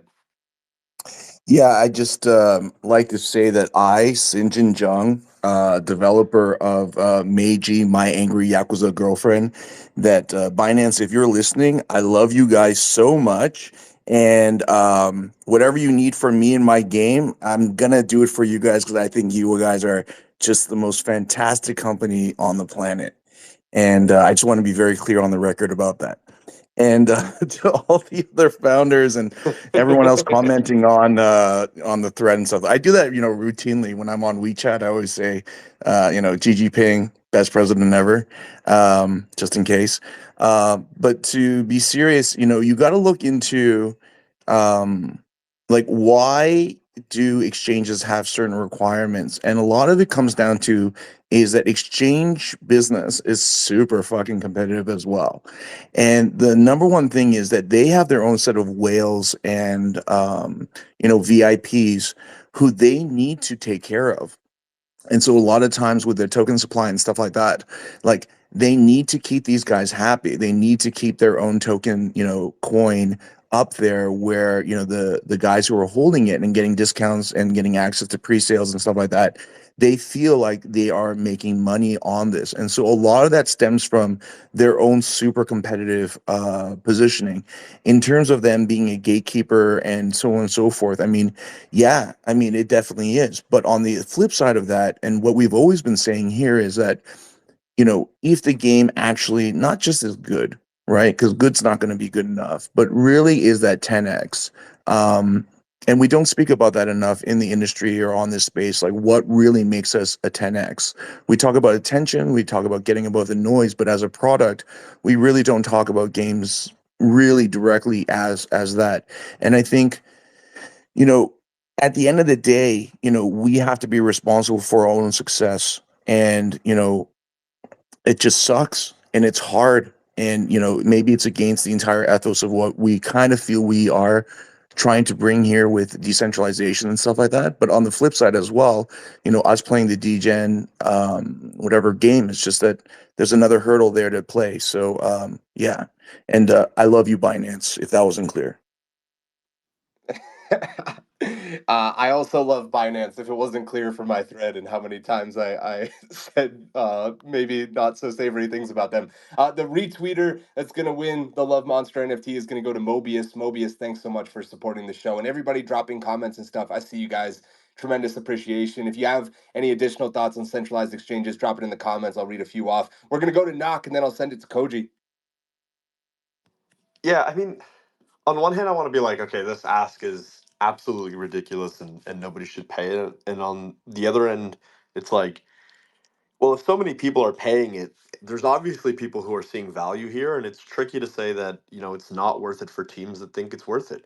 And if you can get listed on a centralized exchange and you think that that's a needle mover for your token and the prospective volume for that particular token, and I guess in turn how much money you're going to be able to make off of that token, then clearly there's value to be had. And the fact that they can charge this much and teams are paying this much means that somebody, and probably a lot of somebodies, are seeing that value as being worth more than what they're giving up. So I think it's a tricky balance. And it's a really difficult thing to have an opinion on, especially when you're not somebody who has a token live or will ever have a token live. But I will say, just about like with anything else in the space, like distribution and the potential for distribution is something that is always going to be paid for.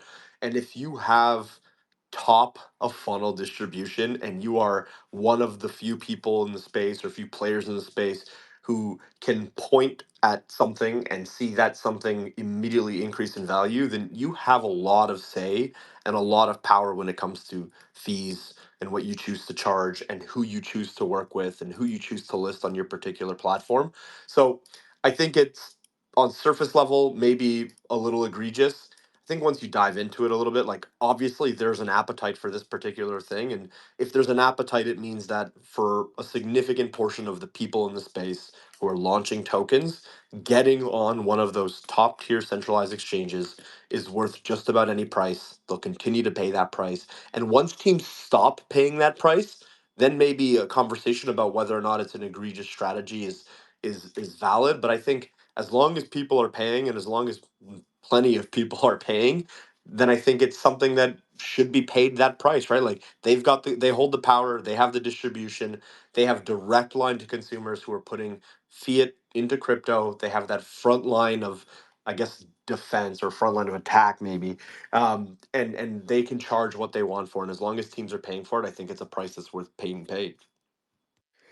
I think there's an additional interesting conversation here. Maybe we can get into it, maybe we won't. But do communities overvalue these centralized exchanges and the potential inverse incentives that it creates? Like maybe it's actually bearish to be listed because I've heard that it really delays development. You're so focused on meeting their expectations and kind of adjusting your cap table and doing all these things to get on Binance that you don't actually develop the game for a long time.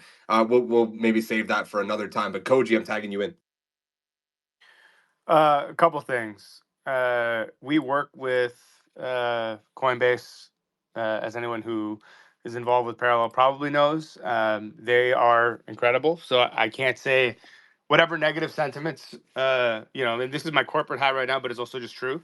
Whatever negative sentiments there might be about exchanges, they've been nothing but fucking incredible to work with. And I don't know if that's everybody's experience, but that's definitely our experience. The other bit is like, everyone's like, yeah, they provide value. Like maybe them charging people isn't like so egregious after all. What I would say to that is like, imagine if you had to pay to list your game on like Epic or Steam. I mean, you do, but like not to this extent. Like imagine you had to give up equity in your company to list your game on like Epic or Steam or whatever. It would be absolutely insane.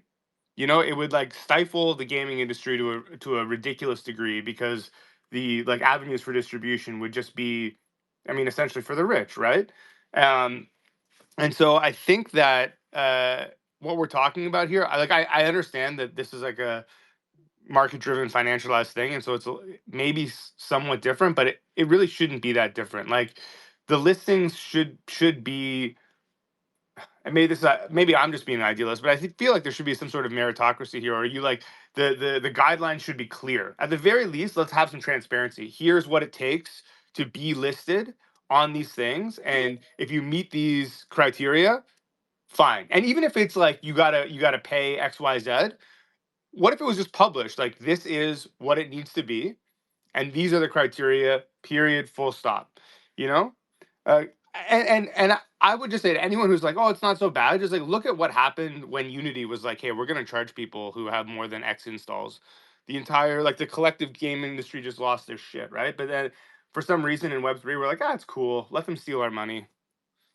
Yeah, I think you really point at something that's important in all of this, which is the mismatch between what multiple people are hearing, and part of the reason for that is because of the guise that it's all hidden behind, like the lack of public dialogue around it. It's kind of like you're working in an office and you don't know that the guy that performs the same job as you is getting paid $30,000 a year extra just because he like negotiated slightly better 6 years ago. Like that's a thing that has come to be frowned upon. And I had some notes from that.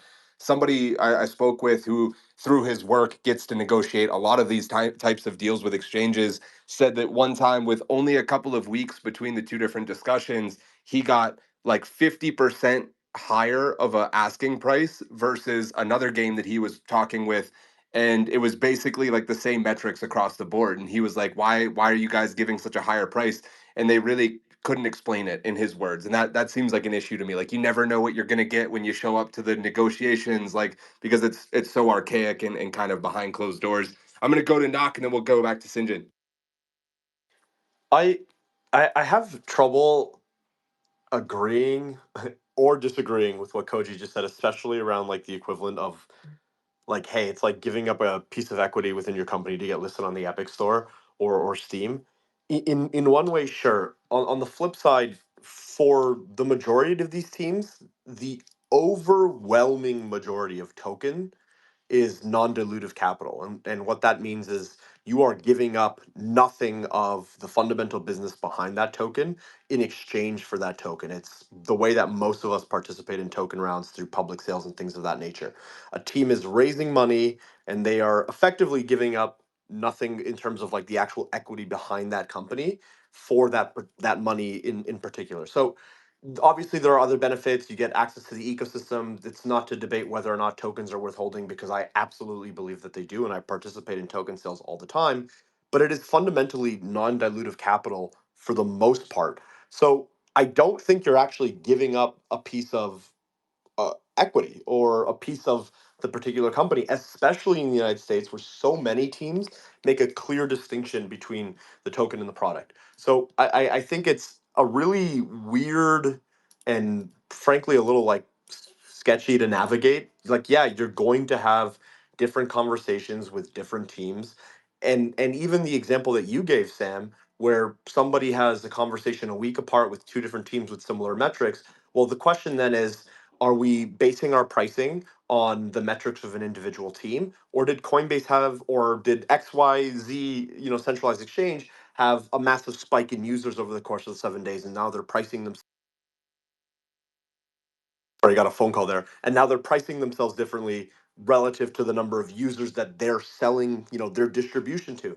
I think that this entire conversation is like really, really nuanced. I don't think one way or another there's a right way, but the fact remains like this pricing, obviously by like market forces, is not seen as too egregious. If it was, they wouldn't be charging it to anybody. Nobody would be paying it, and we wouldn't see teams go through this process, pay out that fee, and then get on these centralized exchanges. So for me, like looking at all of those things combined, the one thing that is really difficult to argue is that there is an appetite even at these relatively, to us, insane prices. So that maybe tells me that maybe it's not that crazy.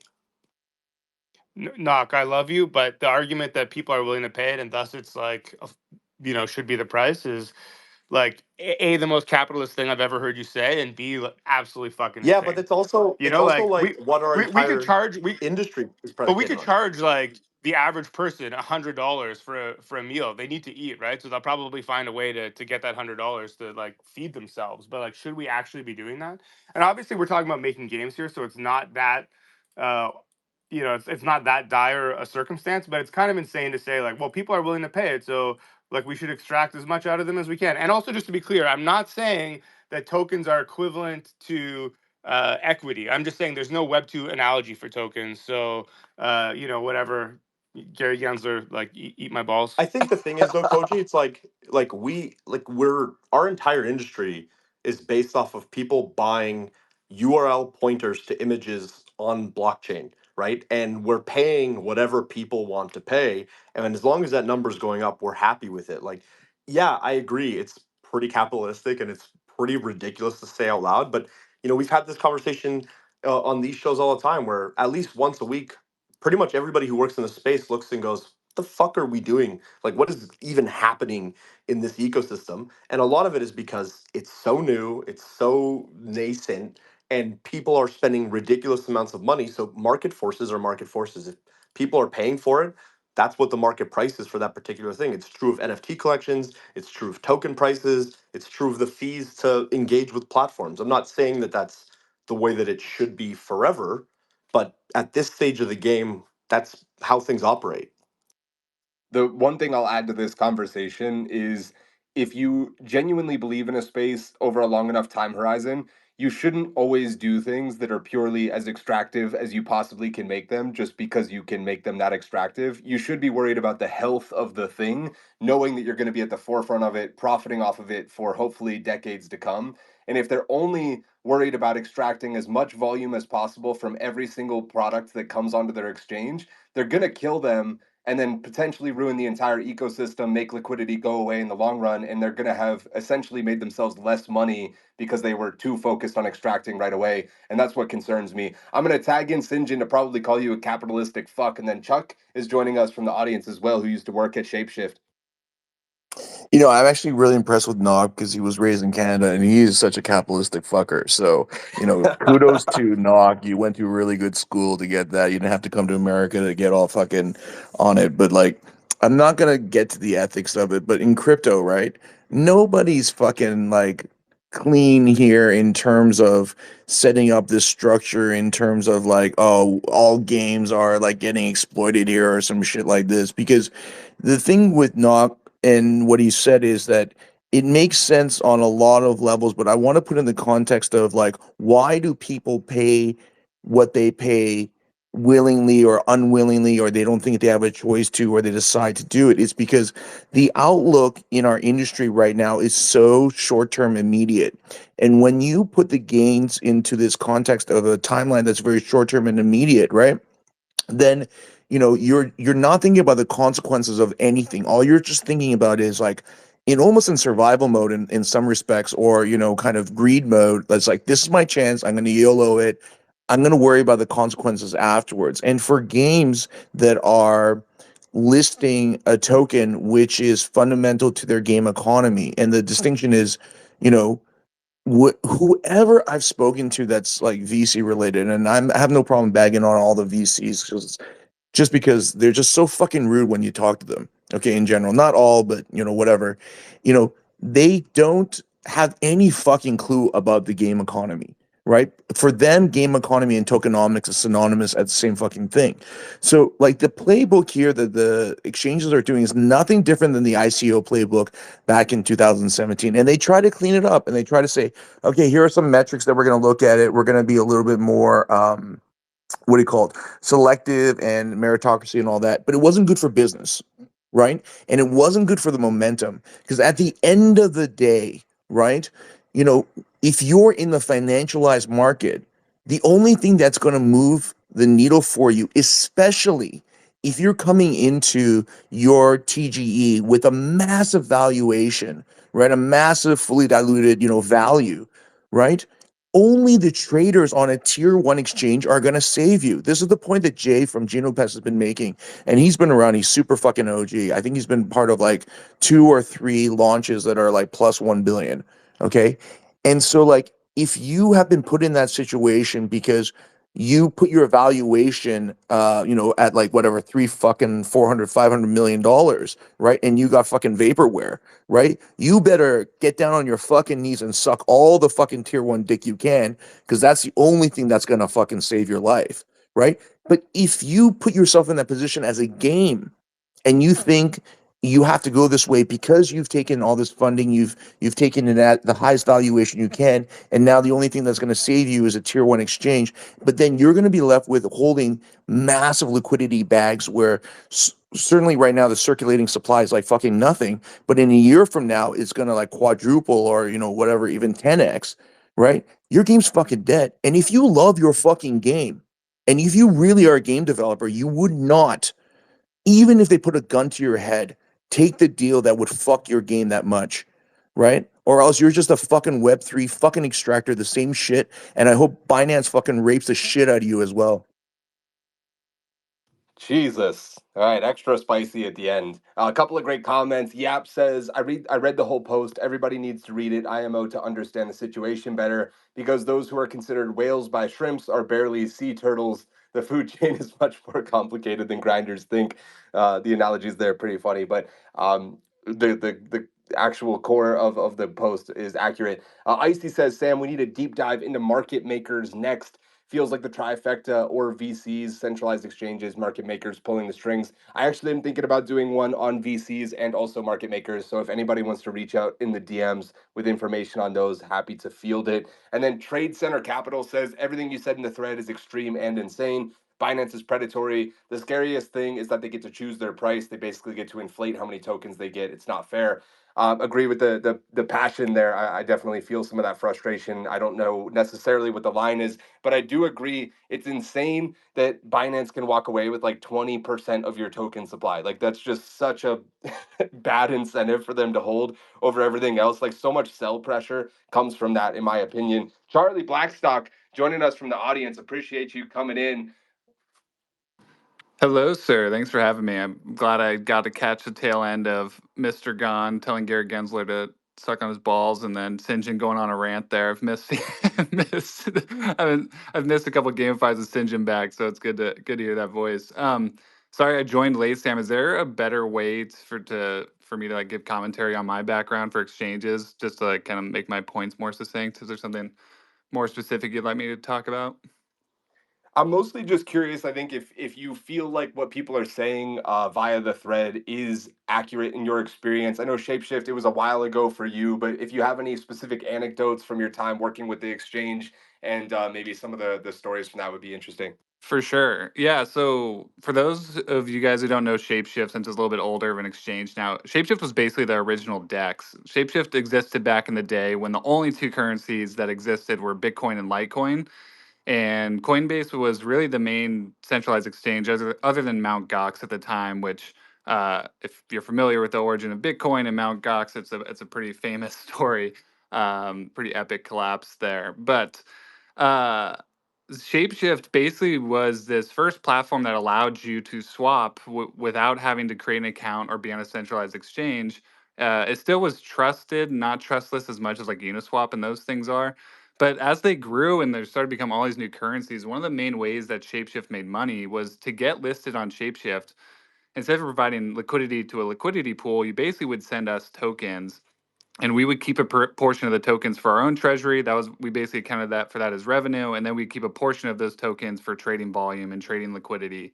Um, and it was such a complicated thing because it was so easy to do and it's so easy to be objective at the start, and then all of a sudden 2017 happened and coins just exploded, and it was so impossible to keep up with the space or keep up with the rate of change in this space.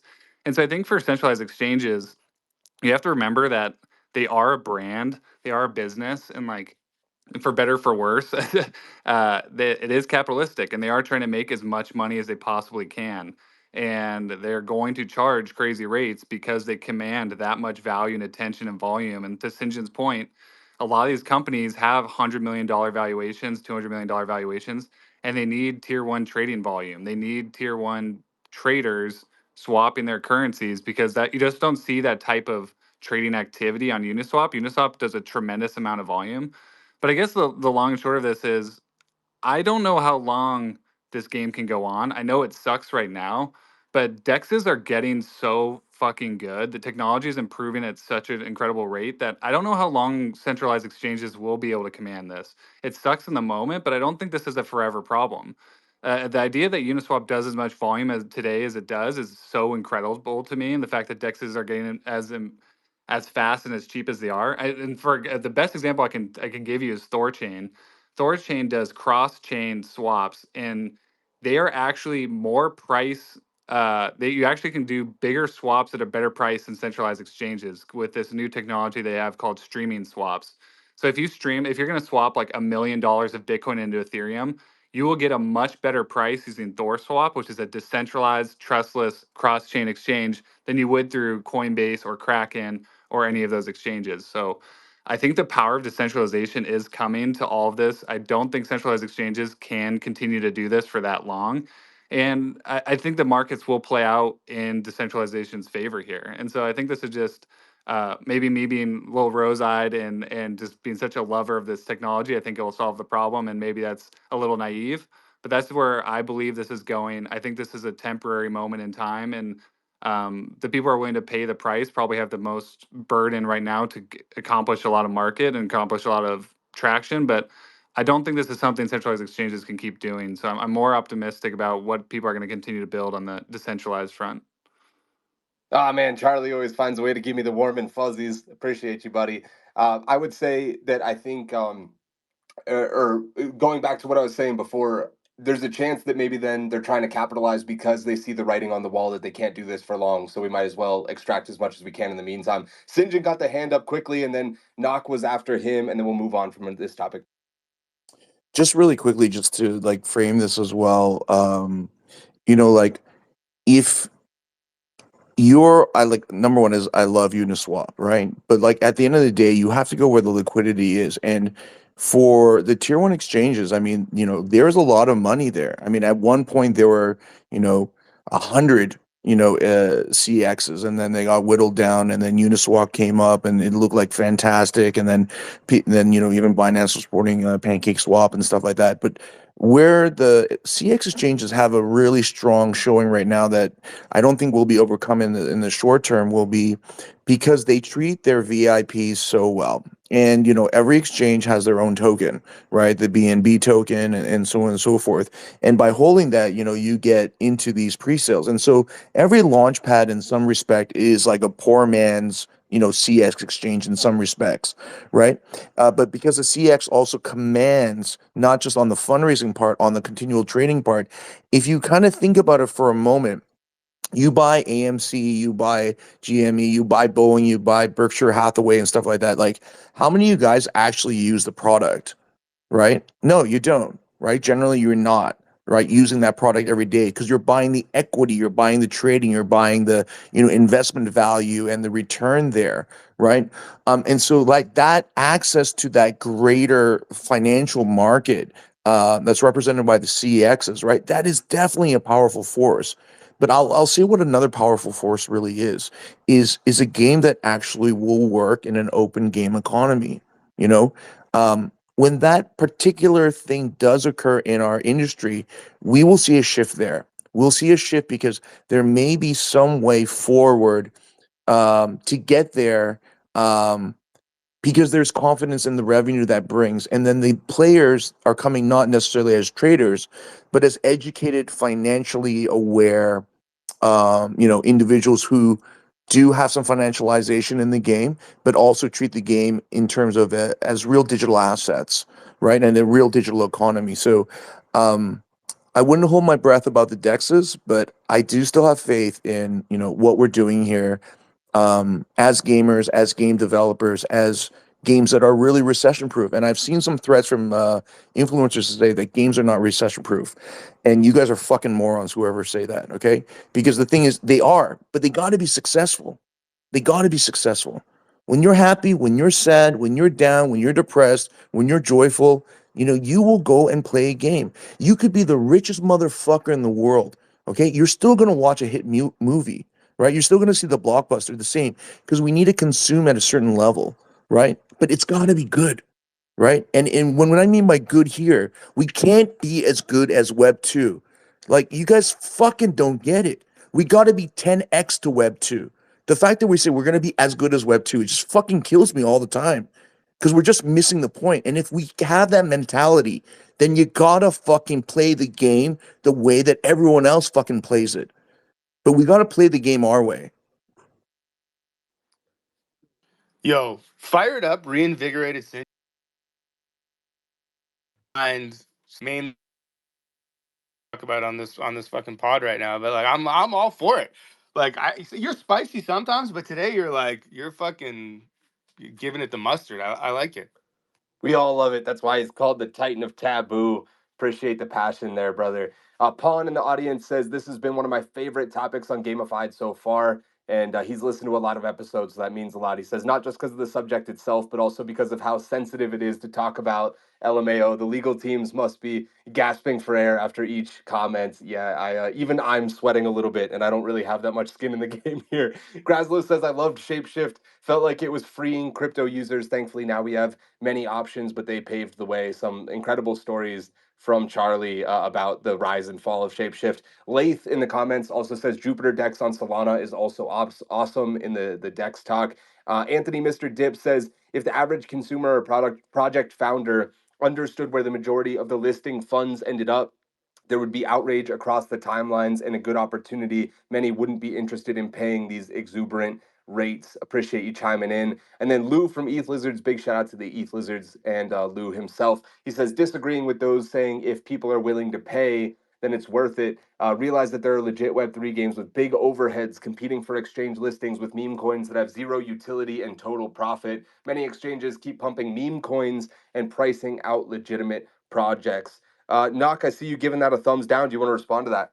Yeah, you don't get to choose what's legitimate, right? It's Web3. It's the entire idea of the blockchain is that we get to do whatever the fuck we want to do, and Meme coins are culture, and culture is a perfectly legitimate product. Two of the biggest coins on the planet are meme coins, right? Like we're talking about Doge and Shiba.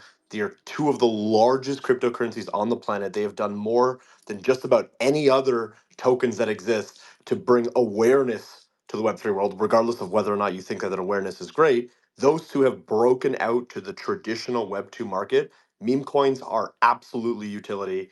People are trading it. It's literally a driving force of volume across pretty much every single chain that exists. I think choice of value, or what is utility, and or what is worth or legitimate, is totally up to market forces. And just because you've built a good product and you feel strongly about it doesn't mean that the market agrees. Yeah, fair play. Charlie, I see the hand up. I'll go to you. Oh yeah, it's totally echoing what Knock was just saying, which is just these exchanges. Their only goal is to make money. It's like don't they're not saints like that. They don't have like a right to do anything else, and that's what their literal like legal obligation is. Like from CEOs and people who run those exchanges. And meme coins are an amazing attention and community like thing that's like a totally new and novel thing. I think meme coins get shit on because a lot of them are garbage, but I think there's a lot that are very cool and very interesting, and I think are this really cool attention economy. So I wouldn't like, yeah, I wouldn't try to think that centralized exchanges have this like moral authority to do anything other than what they're doing, which is to make money. They're just a business. Max, I see the hand up. Over to you, brother. Yeah, I've been a little quiet on this topic just because, like, I'm still having some of these discussions as we speak. And so it's hard for me to say anything, but like from a purely objective point of view. So, if anyone is listening, I'm just talking objectively. I'm not talking about you or anyone else that I'm having conversations with. But right now, like it's just about volume and liquidity. That's the only thing that matters for if you're a project building in Web3, because without those things, like it doesn't matter what your token is notionally worth on paper if you have no volume and depth. And we all know that when it comes to volume and liquidity, Binance is operating at a completely different order of magnitude than every other exchange put together. Like a lot of people look at just spot and they're doing like 20 billion of spot and the next one is like 3.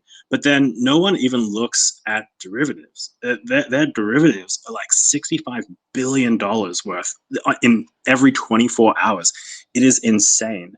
And so like because of that, they do kind of have, market dominance, and projects that are looking to have any sort of real volume, liquidity, and depth to their token, they will kind of pay an arm and a leg for these kinds of things. And so I think when it comes to Binance versus some of the other exchanges, like I would say that if we ran a poll and everyone here, including the panelists and the audience, had a token that they were wanting to list and they wanted max volume and max liquidity and they wanted the token to do well, and they also, by the way, have an obligation to not just the token, but also the company, the shareholders, the stakeholders, the team members that are kind of working with them. And Binance said, I'll take 10% of your tokens or 15% of your tokens, but we'll list it and we'll give you, we will reach down as the hand of God and give you all the liquidity and volume that you ever need. Most people would just say yes. Yeah, great points there. Love Monster NFT number 4 is going to go to Cypress Phoenix. He says, "Give me all the sex drama except Coinbase. We like Coinbase," and gave us a quote tweet. Appreciate you, brother, for supporting the show, and everybody else dropping comments in the audience, chiming in. It really means the world to us. We got one more Love Monster NFT and one more topic to go. Koji, the hand is up. Before I go to the next topic, I'll give you a second to chime in. Sam, I think the litmus test for what your subjects need to be from now on, the topics need to be, is if every founder on the space needs to preface their statement by being like, well, this doesn't represent me and, whatever. Like, as vague as we can possibly be in person, and then, have some of them send you like credible quotes. That's like you got gold there. You got gold. Even though you can't out anybody, and if anyone ever asked you, your journalistic integrity would be on the line. I think it's fucking perfect, man. It feels like we knocked it out of the park in that regard on the number one. Honestly, that was the reason that I felt like this needed to be a thread. Like, whenever I got the third or fourth DM of somebody being like, "You didn't hear it from me, and we can never talk about it except for on a call because I can't have a text record, and you got to take notes." And I was like, "Man, this people are fucking terrified to have this conversation." And that probably says that A, there's a lot of fuckery going on that should be exposed, and B, I think there's a lot of like pent up energy. Like, we hear the passion with which Sinjin is speaking, and he's being vague, but like underneath that is probably a lot of experience that tells you, that there's something here that worth being passionate about. And of course, I think I talked to 7 different founders to put that thread together, and that passion was something that I saw over and over and over again. So hopefully, we can find more topics like this to kind of lift the curtain on. I hope I can be that vessel for people to kind of get this out so that we can have these conversations. And just a really big heartfelt thank you one more time to all of those founders that contributed in that way, and all of the founders and panelists here that are willing to have the conversation non-anonymously in the best way that they can. I have total respect and understanding that not everybody can say everything they want to right now, but tremendously appreciate you guys, and respect the hell out of how much you were willing to have the conversation. We've been talking for 40 minutes now on this topic, and so I think there's definitely a lot of gems here that hopefully people can reflect on, and be able to navigate this space in a little bit healthier of a way. Our last topic for the day is going to be: is ApeCoin a failure? Knock, get ready with your propaganda, my friend, because here we're coming for Yuga. It launched whenever Yuga still had a lot of clout, and there was a really strong narrative that it would be some kind of universal gaming token, similar to what Portal is trying to do. They've had a lot of money they had a lot of money and clout that a lot of us believed it would be accepted into the Web3 game economy. They might have so much power in the same way that a centralized exchange does, that maybe they can just bully their way into being Parallel's new token, or Meiji's new token, or Nine Heroes' new token. But here we are 2 years later, and a bunch of frankly embarrassing ApeDAO proposals later, that I have just been blown away by time after time. I can't think of a single non-Yuga game that accepts that token. And for context, its all-time high was a month after launch at almost $24. Another month later, it was down to $9. Another month after that, it was down to $3, and now it's hovering just over $1. The chart's just been really rough. What's the word for ApeCoin, and is this a total failure, or 2 years later, is it still too early to judge? Lems, over to you. All right, I have one word. The word is joke. ApeDAO is a joke. The token is a joke. Just look at the chart. It is like a pump and dump. Like, it is the epitome of a pump and dump. There was like a little bit of a token sink when they launched Dookie Dash, and people were using it to like speed up or whatever. And then the use case that it's had since then has been to pay overpriced salaries for these ApeDAO members just so they can then dump the token some more. Like, send it to zero with haste. But I will say Knock has an easy out that he can say Yuga is not ApeDAO and they're totally not related and definitely not the same. So that's an easy cop out for you, Knock. Knock, are you going to take the bait? No, I definitely will not, because everybody here knows that that's bullshit. But I will say this. Is it a failure in terms of what was originally promised, and have they delivered on a universal gaming token? No, absolutely not. And if you want to look at it objectively from that perspective, yeah, it's been underdelivered. It's been uninspiring. I think that there's a lot to be desired from what ApeCoin currently is. I also think that Max said something on the last topic that is incredibly important and very relevant to the question: is ApeCoin a failure? And that is there volume and is there depth? Are people trading this token? Is the token liquid? If I sell a lot of that token, will that be absorbed by market orders, or will I completely fuck the price of that particular token to the point where I actually can't trade anything, and my $200,000 worth of token on paper is worth $40,000 once I'm actually able to sell it, because there's no depth to the volume? And if you look at that objectively, and you look at it, and this is not a call out, I love these guys, and this is why I'm using them as markers here. But if you look at some of the most beloved people in the space, and some of the biggest and most talked about tokens when it comes to Web3 gaming, 3 of them that come to mind immediately are Shrap, our Prime, and our Big Time. And you take their collective volume and you double it, you're still not at the collective volume for Ape on a 24-hour period. So if you're looking at it holistically, there is a metric shitload of volume that is happening on a 24, 7-day, 30-day period of time People are trading the coin. Their depth, their 2% depth, which means how much money is required to move the price of that coin 2% in either direction, is really fucking strong compared to plenty of the other comparisons within the market. So I think, yeah, they've underdelivered. It's been pretty uninspiring. I think right now it's very unclear what ApeCoin is going to be or is supposed to be, or whether or not it's even ever going to be anything to do with gaming ever again. But objectively speaking, it's a top 100 coin by market cap. It's a top 110 coin by 24-hour volume. It has strong volume. It's obviously being traded. It's being traded more than literally any other gaming related coin. We talk about Ronin all the time. It's doing more volume than Ronin. We talk about Pixels. It's doing more volume than Pixels.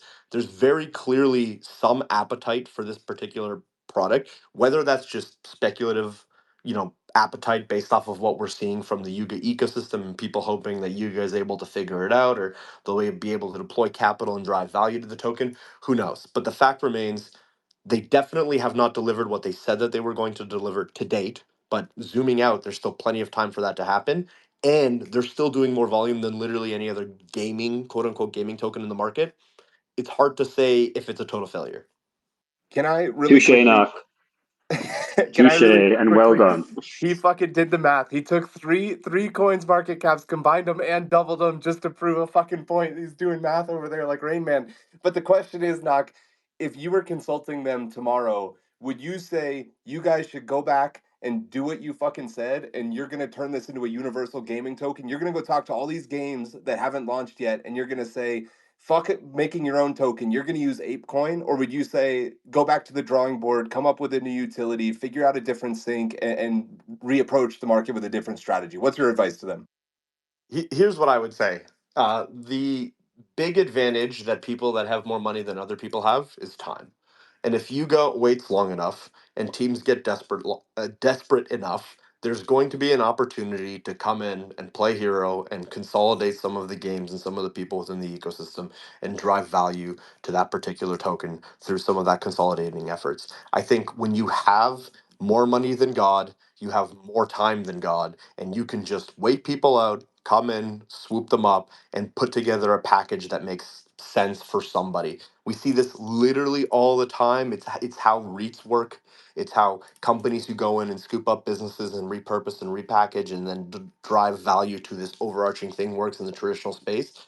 Yuga has the ability to just wait things out, see who's successful but needs some money, come in with an offer that will help them and help the bottom line for that particular token. If I'm them, we're letting it sit as long as things don't get to disastrous levels and our volume completely dries up. There's literally no rush for them to move anytime in the next little while. Sinjin, is ApeCoin a failure, my man? I would say that it definitely is a failure in the sense that I want to like maybe it's your generation or something, but you guys are like pretty like happy just to be fucking losers, like if there's a fucking great opportunity to fucking change the fucking world, and you guys are like, well, we didn't change it, even though we had the fucking opportunity that comes once in fucking 10 years. But look, it's not as bad as all this other shit. Like, welcome to the Participation Generation Award, forum here. Because I'm gonna tell you, like, in where you should be looking at it is like, what was the potential and where they really dropped the ball. And I'll just say this is that you know, you got to stay in your lane. If they came from culture, they came from the degen kind of apes thing and stuff like that. They got to stay in it. And this is where I think where they took an idea, they have money, and then they think that because they have money, that they're capable and that they're intelligent enough to kind of pull this off. But it's not that easy. It hasn't been done. It's a really miraculous thing to kind of get into what we're doing. We're doing really super cutting edge stuff. And like you look at dog with hat. Okay, I talked to this one trader who is really fucking awesome. I always ask him for advice, and he's like, "Dog with hat." Like, what the fuck can you say? It's a dog with hat, and it fucking works. And they stay in the lane. Now, let's say dog with hat comes and says, "We're gonna be the universal fucking gaming token and AI, like fucking whatever." I guarantee, no matter how much money that they have, okay, they're just gonna fucking burn it. And you can say, "Well, dog with hat is still fucking trading and shit like that," but had Dogwood had stayed its course, would have been much better for the shareholders and people holding on to it. But I just want to say, like, it's not a good strategy for your lives, gentlemen and ladies in the audience, to like kind of look at, you know, this was a potential opportunity, because the opportunities that you have here are so numerous, so asymmetrical, right? That we have to really critically look at, like, where did it really kind of go wrong? Because what would have been the potential is like, what would have really been the potential for ApeCoin? And I don't think that's what it is right now. 1,000% agree with that, Sinjin. And I would say I would quickly add that maybe it's not fair for us to have higher expectations of them than we do others, but you're right. They had the positioning. They were literally sitting there ready to be the kings of gaming, and then have just completely fucking fumbled in every perceivable way. I think Max had the hand up next from Nine Heroes, then we'll go to Jerry. Yeah, I want to quickly just add onto something that Nock mentioned around their volume and liquidity. You'll notice that ApeCoin is the only coin out of the list that he mentioned initially that is actually listed on Binance, which again just kind of proves the point that in a lot of cases, Binance is a kingmaker when it comes to volume and liquidity, and can often be the life or death of your company or your coin. If we're talking about ApeCoin being a failure or not, I don't know. I think at the moment it's no, but it's definitely failing. I don't think anything is a failure until, you know, the treasury runs dry and there is no, you know, moves left on the board, and you kind of wrap up shop. I think, you know, it's definitely not winning though, for sure. And I think, you know, any company, any token, whether you're in Web 2 or Web 3, like, if you have a long enough string of failures, you will eventually just die, no matter what kind of treasury you've built up over the course of your lifespan. In the same case of big game companies like Blizzard, you know, if they keep, you know, shipping garbage after garbage game, you know, they're eventually probably going to get their investors angry. You know, no one's going to be playing their games, and eventually, you know, they'll fail. But Blizzard, Activision, and now Microsoft has a huge treasury. So, you know, can they actually ever fail in the near to midterm future? Probably not. Same kind of deal with ApeCoin. The amount of DMs I got of people saying, quote, maybe it's just your generation, but you guys are pretty happy to just be fucking losers is incredible.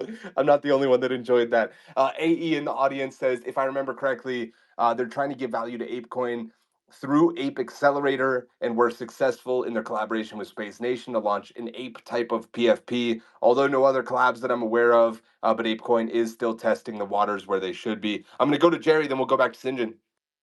Yeah, I'll be quick here. I think that ApeCoin, like Max said, I think you put it very perfectly, is failing, but I don't think it's a failure yet. I think what you have with ApeCoin is an all-time fumble as far as like timing goes, where they had kind of, you know, the world by the balls, and then it's like Deshaun Jackson when he returned that punt and fumbled in front of the world, right?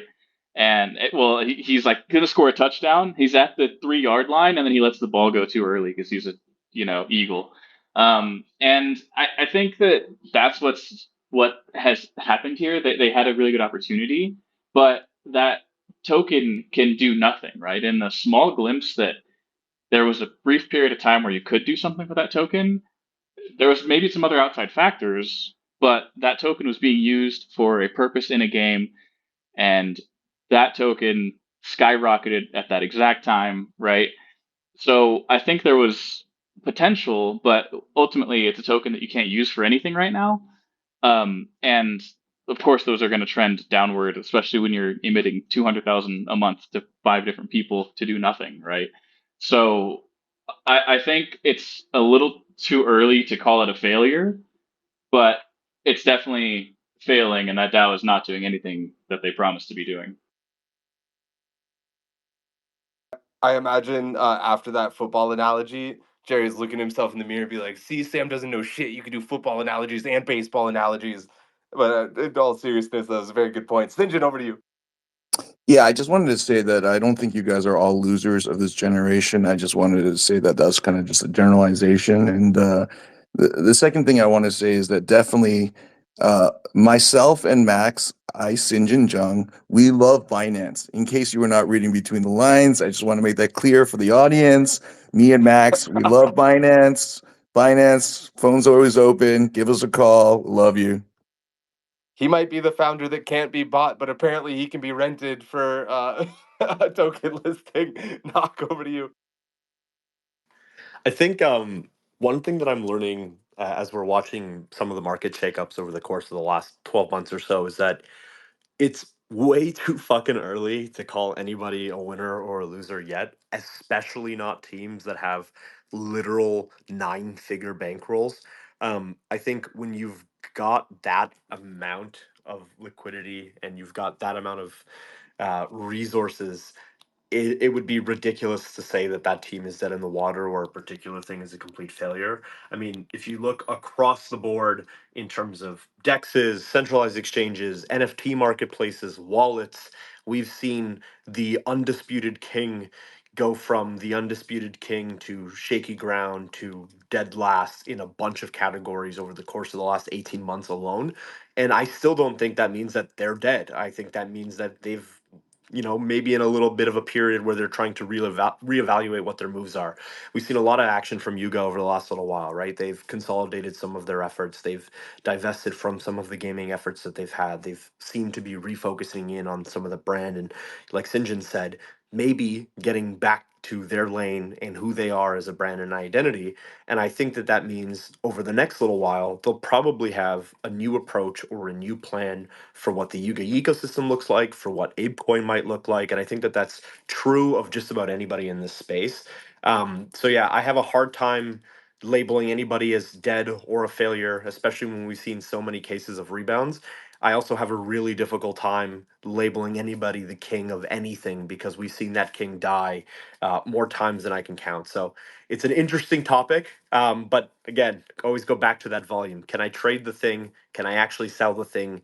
Is it something that I can get rid of if I choose to do so? And right now, when you're looking at gaming currencies, including those of some L2s and alternative L1 chains, Yuga still is more liquid, or ApeCoin rather, is still more liquid. And to me, that means if I have that asset, I can do with what I can sell it, I can buy more, and I know that there's going to be depth there for me to do so. For me, that's a really strong sign that this has legs long term. Yeah, interesting stuff that Max pointed out about it being on Binance. And I just want to add a message that I received after releasing the thread was somebody telling me if people knew how much of the trading in general is wash trading, they would be blown away. He said 90%. That sounds crazy, but it's possible that a lot of that volume is unethical for whatever reason. I won't get too into it. This is the end of our show. Oh, Charlie has the hand up. Charlie, I'll give you a quick word before we wrap up. I just love that Knock doesn't like the idea of there be a king of anything, and he lives in Canada. King Charles, wink, wink. But I have no Oh. allegiance to that. Ooh. After 60 consecutive years of the Maple Leafs getting knocked out of the playoffs in round number one, Knock is now a dirty, filthy American capitalist like the rest of us. Congratulations on the transition, brother.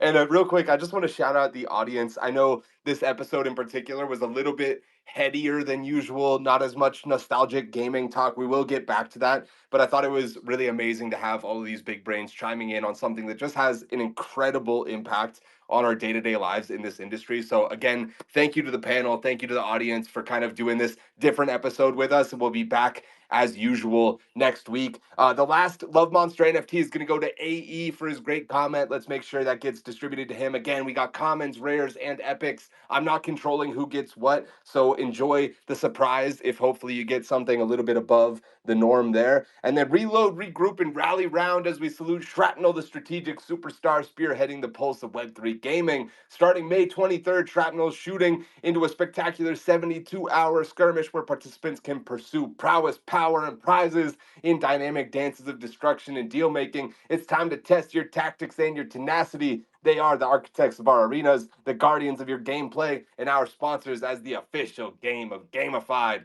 An Avalanche, not a mere participant, but a pioneer powerhouse in the blockchain universe, collaborating with some of the most electrifying entities in esports and entertainment. Partnerships that span from the strategic synergy with TSM Blitz through the dynamic realms of Korean esports with T1 to the nostalgic nuances of Maple's story. They're not just part of the game, they're leading the revolution, making monumental moves that meld magic of gaming with groundbreaking technology. Thanks to our sponsor Avalanche for being the official blockchain of gamified. And before we power down, let's spotlight Stardust, the stellar scaffolding of gamified. Don't miss their latest cosmic creation, Stardust innovative user acquisition tool. Dazzling more gamers than ever, capturing hearts and handles at a cost that's nearly cosmic dust. Stardust transforms this dream into a reality by precision targeting the perfect players for your platform at just the right moment. So keep your games gleaming and your player counts climbing. Let Stardust sprinkle its stellar secret sauce on your strategies, supercharging your success. Huge thank you to our sponsor, Stardust, for being the official infrastructure of Gamified. And of course, our beloved panel, Mr. Chuck, Charlie, the king of Farcaster over there, joining us from the audience to give us some feedback from his time at Jesus, I'm forgetting Shapeshift. Appreciate you tremendously jumping in on that topic. It was fantastic hearing your perspective. From Stardust, we had Wills, the maverick of media buying. Appreciate you, brother. Of course, the Emperor of Esports, Knock. How could we forget? And the redemption arc certainly did continue with the king of controllers, Mr. Dub himself. Ed Chang had to drop off. Our thoughts are with you. He had a little bit of a family emergency, so unfortunately, he's not at the baseball game, but we'll be thinking of you, Ed. Best of luck sorting that out, brother. And then, of course, the blockchain bard, the Prince of Parallel, Koji. Appreciate you, as always, man, giving us your candid thoughts. And, calling Knock a dirty capitalist was a nice cherry on top. And, of course, from Uptick, Mr. Jerry, the Golden God singer, pitching those perfect plans for user acquisition. Keep it up, brother. Sinjin coming in with the passion, the energy, and a lot of amazing thoughts today. Appreciate you so much, man. And Vidar had to leave a little bit earlier. The service in Rome, apparently, the infrastructure, they're also waiting for things over there to get a little bit better, those gasless transactions over in Rome, so that Vidar could join us for the entire episode. Thanks, man, for trying your best. And of course, Max from Nyan Heroes on Simplified on Monday, joining us again on Gamified today. Absolute legend. Appreciate your insights. I think you're locked in, man, and really excited for the play to airdrop that Nyan Heroes also has going on. So best of luck and keep churning over there. You guys have had a lot of success already. And of course, my co-host with the most, like a gecko on glass, Mr. Lems, the 2.4-pound legend. That's going to do it for our show today. Appreciate you guys all tremendously so much. And if you want to talk sex, then jump in on my thread that's pinned up. That sounds so weird, dude. It sounds so weird every time. All right, guys. See you next week. Thanks so much. Bye-bye. Thanks, Sam. Thanks, Sam. Bye. And the fact that I called Knock Dirty Capitalist is hilarious if you could read the DMs that we have with each other. Wild card. Wild card.